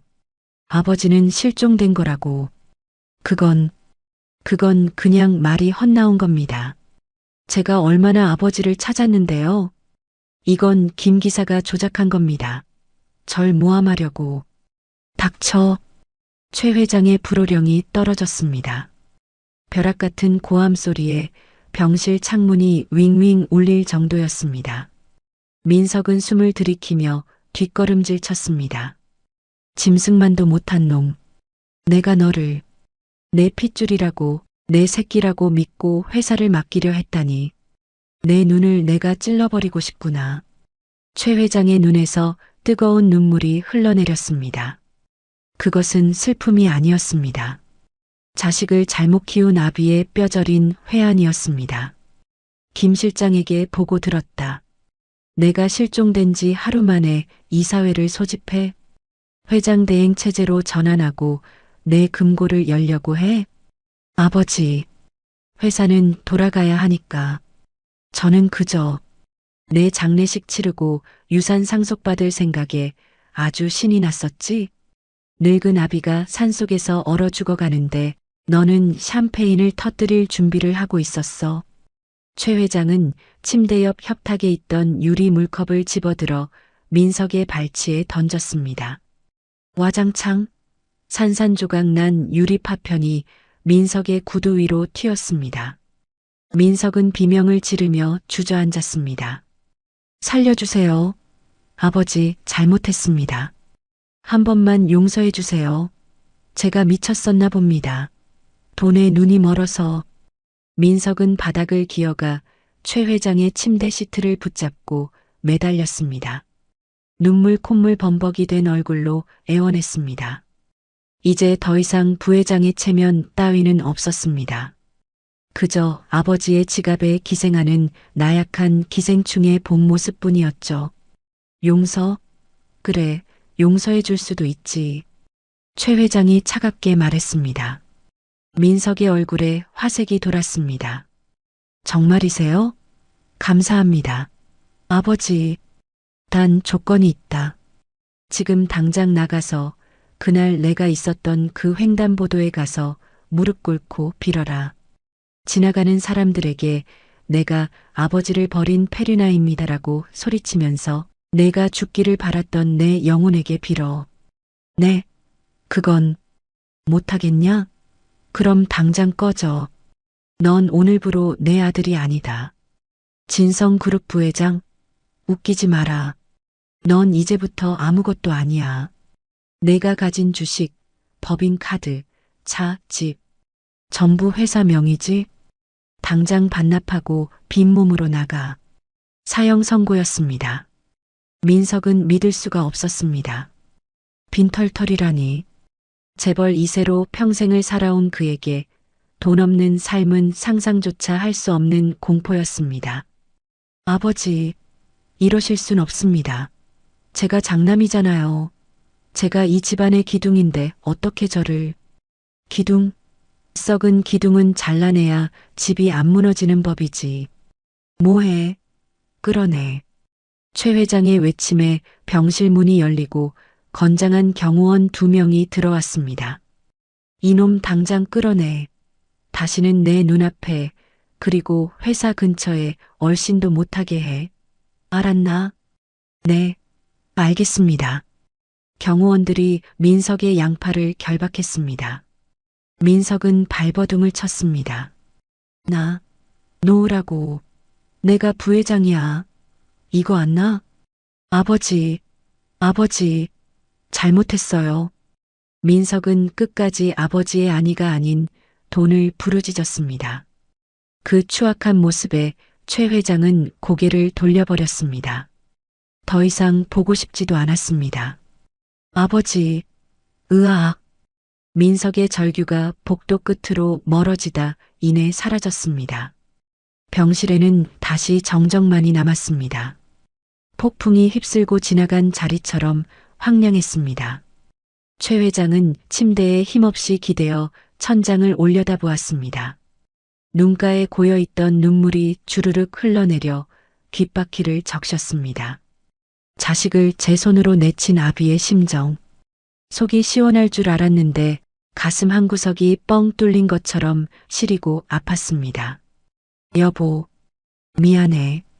당신한테도 미안하고 자식 농사 망친 나 자신한테도 화가 나. 그는 떨리는 손으로 가슴을 움켜쥐었습니다. 3천억 원. 그 많은 돈이 다 무슨 소용일까요? 자식도 행복도 지키지 못했는데. 하지만 슬퍼하고만 있을 수는 없었습니다. 아직 해야 할 일이 남아 있었습니다. 자신을 버린 자식은 처단했지만 자신을 구해준 은희는 아직 고통 속에 있었습니다. 진짜 가족보다 더 가족 같았던 그 여인. 김영순, 김 실장, 최 회장이 잠긴 목소리로 불렀습니다. 네, 회장님. 괜찮으십니까? 난 괜찮다. 그보다 준비는 다 됐나? 네. 말씀하신 현금 1억 그리고 등기 이전 서류까지 완벽하게 준비해뒀습니다. 차량도 대기 중입니다. 그래. 가자. 최 회장은 링거 바늘을 거칠게 뽑아버렸습니다. 팔뚝에서 피가 배어 나왔지만 개의치 않았습니다. 그는 침대에서 내려와 김 실장이 건네주는 코트를 입었습니다. 내 목숨값 갚으러 가야지. 그리고 내 집을 더럽히고 있는 또 다른 쥐새끼 한 마리도 잡아야 하고. 최 회장은 지팡이를 집어들었습니다. 아들을 내친 슬픔은 잠시 가슴속 깊은 곳에 묻어두었습니다. 지금 그의 눈에는 오직 은인을 향한 감사와 악인을 향한 심판의 의지만이 불타오르고 있었습니다. 그는 병실 문을 열고 나갔습니다. 그의 뒤로 겨울 햇살이 길게 비치며 거인의 그림자를 만들어내고 있었습니다. 이제 모든 것을 제자리로 돌려놓을 시간이었습니다. 사건이 있고 3일 뒤 오후 1시 대왕 갈비탕은 점심 손님들로 발 디딜 틈 없이 북적이고 있었습니다. 며칠 전 폭설과 소라는 언제 그랬냐는 듯 잊혔고 가게 안은 갈비탕 끓는 냄새와 사람들의 말소리로 가득 차 있었죠. 사장 박성우는 카운터에 앉아 계산기를 두드리고 있었습니다. 어서 오세요. 네, 4번 테이블 특갈비 2개. 그는 입가에 번질거리는 미소를 띠고 있었습니다. 눈에 가시 갔던 영순을 내쫓고 그 거지 노인네도 처리했으니 이제 골치 아픈 일은 다 끝났다고 생각했으니까요. 게다가 오늘 매출은 평소보다 훨씬 좋았습니다. 그때 가게 문이 열리고 누군가 들어왔습니다. 손님이 아니었습니다. 낡은 패딩 점퍼에 푹 눌러쓴 모자, 그리고 수척해진 얼굴, 영순 씨였습니다. 그녀는 해고당한 충격과 손녀의 수술비 걱정으로 며칠 새 10년은 더 늙어 보였습니다. 하지만 물러설 곳이 없었기에 죽기 살기로 이곳을 다시 찾은 것이었죠. 사장님, 영순 씨가 카운터 앞으로 다가가 힘겹게 입을 열었습니다. 계산기를 두드리던 박성훈의 손이 멈췄습니다. 고개를 든 그의 얼굴이 순식간에 일그러졌습니다. 뭐야? 또 왔어? 박성훈의 목소리가 가게 안을 쩌렁쩌렁 울렸습니다.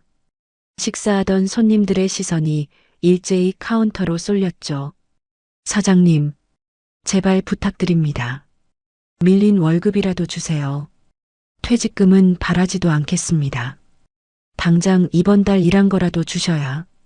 우리 민지가, 이 아줌마가 진짜 미쳤나? 야, 내가 말했지? 너 횡령으로 고소 안 한 것만 해도 감지덕지하라고. 어디서 돈을 내놓으래? 뻔뻔하게. 박성우는 자리에서 벌떡 일어났습니다. 그는 주방 쪽을 향해 소리쳤습니다. 야, 주방. 소금 가져와. 왕소금. 직원이 허둥지둥 통에 담긴 굵은 소금을 가져오자 박성우는 그것을 한 주먹 가득 쥐었습니다. 재수없게 장사하는 시간에 와서 질질 짜고 지랄이야. 퇴. 박성우는 영순 씨의 얼굴을 향해 소금을 힘껏 뿌렸습니다. 하얀 소금 알갱이들이 영순 씨의 얼굴과 머리카락 그리고 낡은 패딩 위로 우수수 쏟아졌습니다. 따가운 소금기가 눈에 들어갔지만 영순 씨는 눈도 감지 못한 채 그 자리에 얼어붙었습니다. 어머, 세상에 저게 무슨 짓이야? 손님들이 비명을 지르며 수군거렸지만 박성우는 아랑곳하지 않았습니다. 당장 안 꺼져? 한 번만 더 얼씬거리면 그땐 경찰 부른다. 나가. 박성훈이 영순 씨의 어깨를 거칠게 떠밀었습니다. 영순 씨는 힘없이 바닥으로 쓰러졌습니다.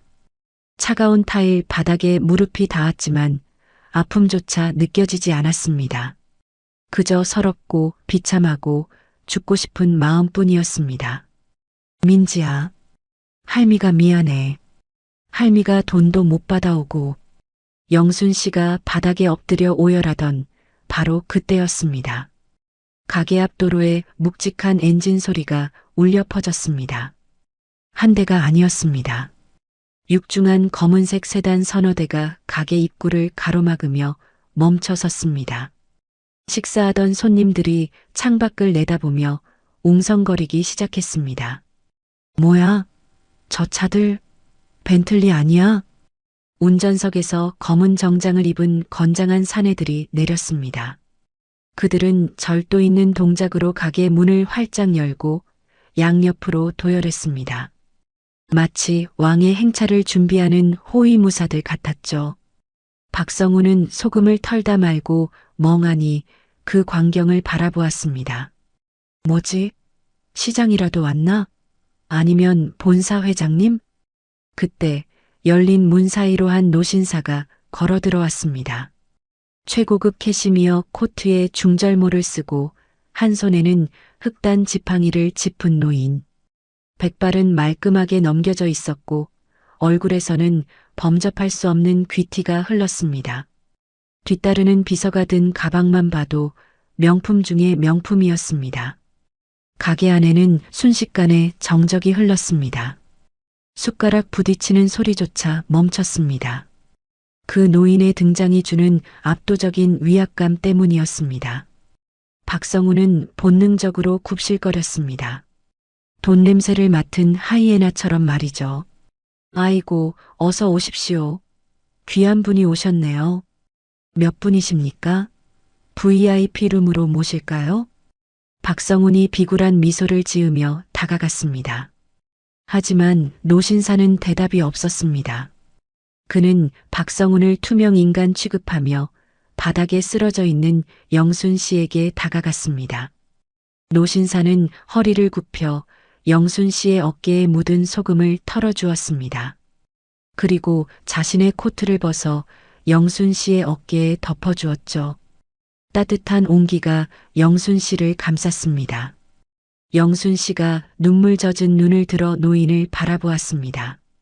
어르신? 영순 씨의 눈이 휘둥그레졌습니다.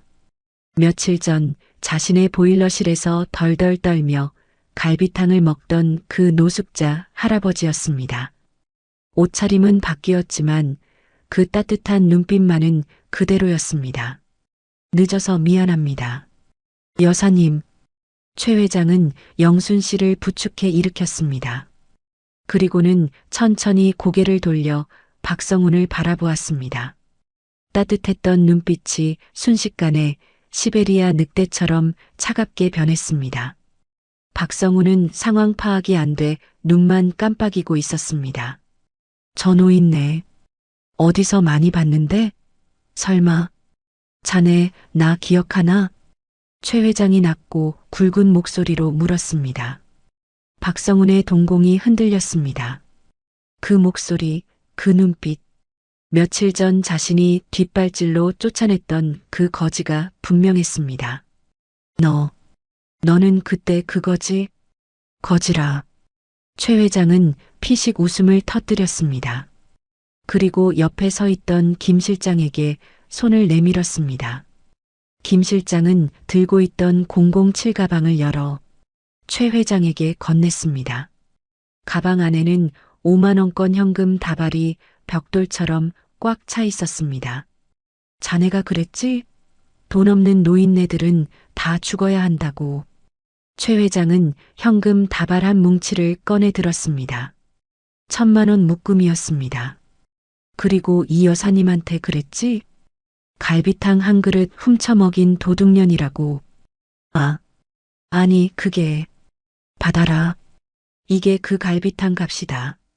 최 회장은 현금 다발을 박성훈의 얼굴을 향해 힘껏 던졌습니다. 돈 뭉치에 정통으로 맞은 박성훈이 소리를 지르며 뒤로 비틀거렸습니다. 하지만 끝이 아니었습니다. 이건 내 은인을 눈밭에 내던진 값이고 두 번째 돈다발이 날아갔습니다. 이건 내 은인에게 소금을 뿌린 값이다. 최 회장은 가방에 있던 현금 다발을 닥치는 대로 꺼내 박성훈에게 집어던졌습니다. 1억 원. 하늘에서 노란 배춧잎들이 눈처럼 쏟아져 내렸습니다. 돈벼락이었습니다. 하지만 그것은 축복의 비가 아니라 징벌의 우박이었습니다. 박성훈은 쏟아지는 돈다발에 맞아 비명을 지르며 바닥을 굴렀습니다. 가게 안 손님들은 입을 쩍 벌린 채 그 기막힌 광경을 촬영하느라 바빴습니다. 그만하세요. 이거 폭행이야. 경찰 불러. 박성훈이 돈더미 속에서 발악했습니다. 경찰? 그래, 부르지 않아도 이미 와 있다. 최 회장이 차갑게 말했습니다. 그때 가게 밖에서 경찰 사이렌 소리가 들려오더니 제복을 입은 경찰들이 들이닥쳤습니다. 당신들 뭐야? 저 노인네 당장 잡아가. 내 가게에서 행패 부리고 있어. 박성훈이 경찰을 보자마자 기세등등해져서 소리쳤습니다. 하지만 경찰들은 박성훈을 지나쳐 최 회장 앞에 서더니 거수 경례를 했습니다. 오셨습니까, 회장님? 강남서 진흥범죄수사팀장입니다. 회장님? 박성훈의 얼굴이 창백해졌습니다. 최 회장은 지팡이를 짚고 박성훈의 코앞까지 다가갔습니다. 자네, 이 건물 주인이 누군지 아나? 그야 진성그룹 회장님. 그래, 내가 그 진성그룹 회장, 최진철이다. 네. 박성훈은 뒤통수를 망치로 맞은 듯 멍해졌습니다. 다리가 후들거려 서 있을 수가 없었습니다. 자신이 걷어차고 쫓아낸 노숙자가 바로 자신이 매달 꼬박꼬박 월세를 바치며 굽신거려야 했던 그 건물주라니. 서류 가져와. 최 회장의 지시에 김 실장이 서류 봉투를 꺼내 박성훈 앞에 던졌습니다. 임대차 계약 해지 통보서다. 이 건물은 내 개인 소유야. 내 건물에 너 같은 인면수심의 짐승을 세입자로 들일 생각 없다. 당장 나가. 회장님, 잘못했습니다. 제가 눈이 삐었습니다. 한 번만 살려주십시오. 박성훈은 그제야 무릎을 꿇고 손이 발이 되도록 빌었습니다. 이 자리에서 쫓겨나면 권리금은커녕 시설 투자비도 못 건지고 길바닥에 나앉아야 했습니다. 살려달라. 며칠 전 눈밭에서 살려달라고 빌던 사람에게 네가 뭐라고 했지? 감성팔이 하지 말라고 했던가? 최 회장은 박성훈이 했던 말을 그대로 돌려주었습니다. 그리고 이것들은 덤이다. 최 회장은 또 다른 서류 뭉치를 던졌습니다. 식품위생법 위반, 유통기한 지난 식자재 사용 증거, 직원들 상습 임금 체불 및 부당 노동 행위 기록, 그리고 결정적으로 매출 조작해서 탈세한 장부까지. 박성훈의 눈이 튀어나올 듯 커졌습니다. 이걸 어떻게 해? 넌 장사를 한 게 아니라 사기를 쳤더구나. 최 회장의 손짓에 경찰들이 박성훈에게 다가갔습니다.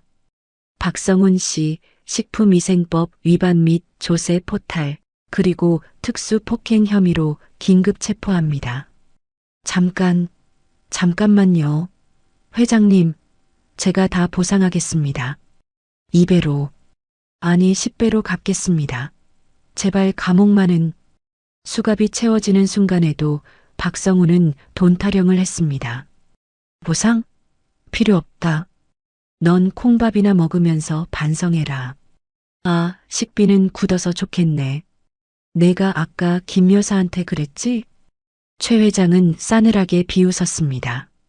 박성훈은 질질 끌려나가면서도 영순 씨를 향해 소리쳤습니다. 아줌마, 말 좀 잘해줘. 내가 미안해. 우리 애가 셋이야. 제발. 영순 씨는 그 추악한 모습을 보며 고개를 돌렸습니다. 동정심조차 들지 않았습니다. 인과응보. 그 말이 뼈저리게 다가왔습니다. 경찰차 사이렌 소리와 함께 박성훈이 사라지자 가게 안은 다시 조용해졌습니다.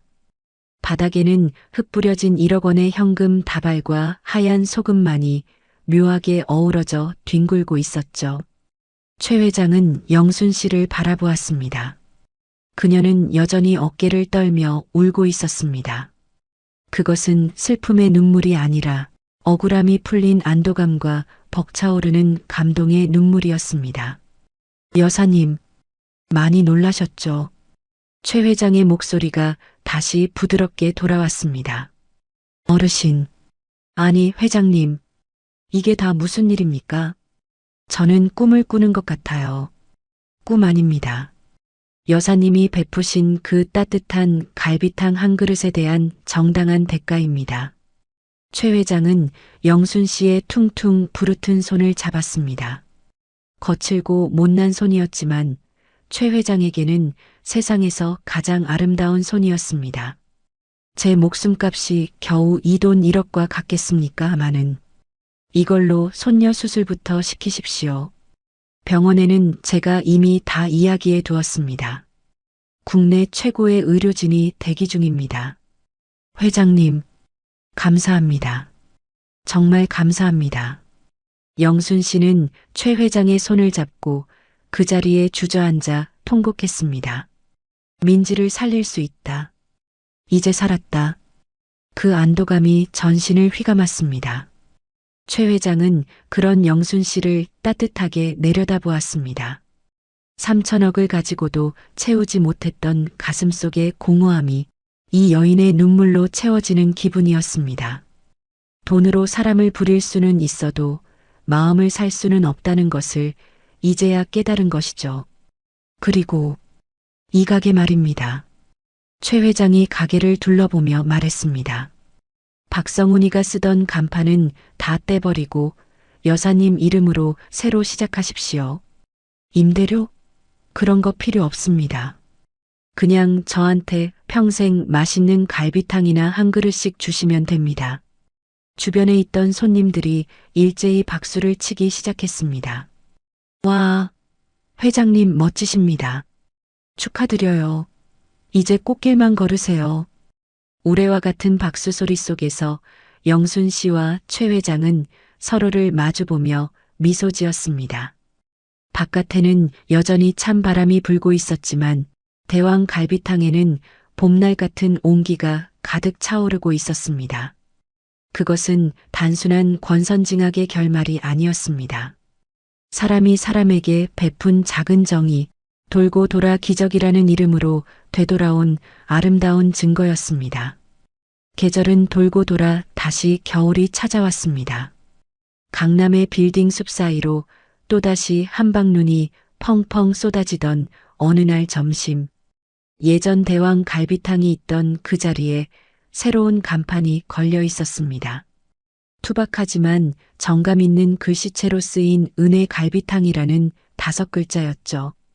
가게 안은 입구까지 늘어선 손님들로 문전성시를 이루고 있었습니다. 하지만 예전과는 사뭇 다른 풍경이었습니다. 가게 한쪽 벽에는 매월 첫째, 셋째 주 화요일 어르신 무료 점심이라는 안내문이 붙어 있었고 홀 안에는 낡은 옷을 입은 동네 독거노인들이 삼삼오오 모여 앉아 김이 모락모락 나는 갈비탕을 맛있게 드시고 계셨으니까요. 사장님, 여기 깍두기 좀 더 줘요. 국물도. 아이고 어르신, 천천히 드세요. 밥은 얼마든지 더 있으니까요. 주방에서 홀로 나온 영순 씨가 활짝 웃으며 깍두기 접시를 날랐습니다. 1년 전 퉁퉁 부어 터지고 갈라졌던 그녀의 손은 이제 말끔하게 아물어 있었습니다. 찌들어 있던 표정 대신 얼굴에는 생기가 돌았고 입가에는 여유로운 미소가 걸려 있었죠. 할머니, 나도 도울게요. 주방 안쪽에서 볼이 발그레한 8살 소녀 민지가 쟁반을 들고 총총걸음으로 나왔습니다.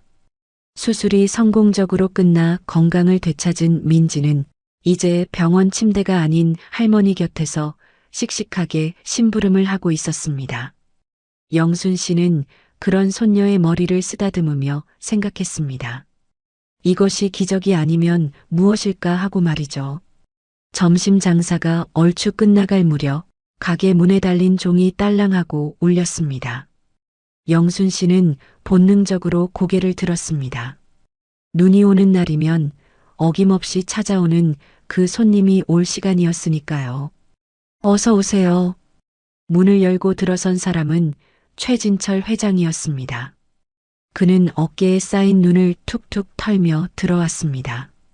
수행원도 없이 홀로 편안한 코트 차림에 낡은 지팡이 하나를 짚은 소탈한 모습이었습니다. 김 사장 나왔소. 밖이 꽤 춥구만. 회장님 오셨어요?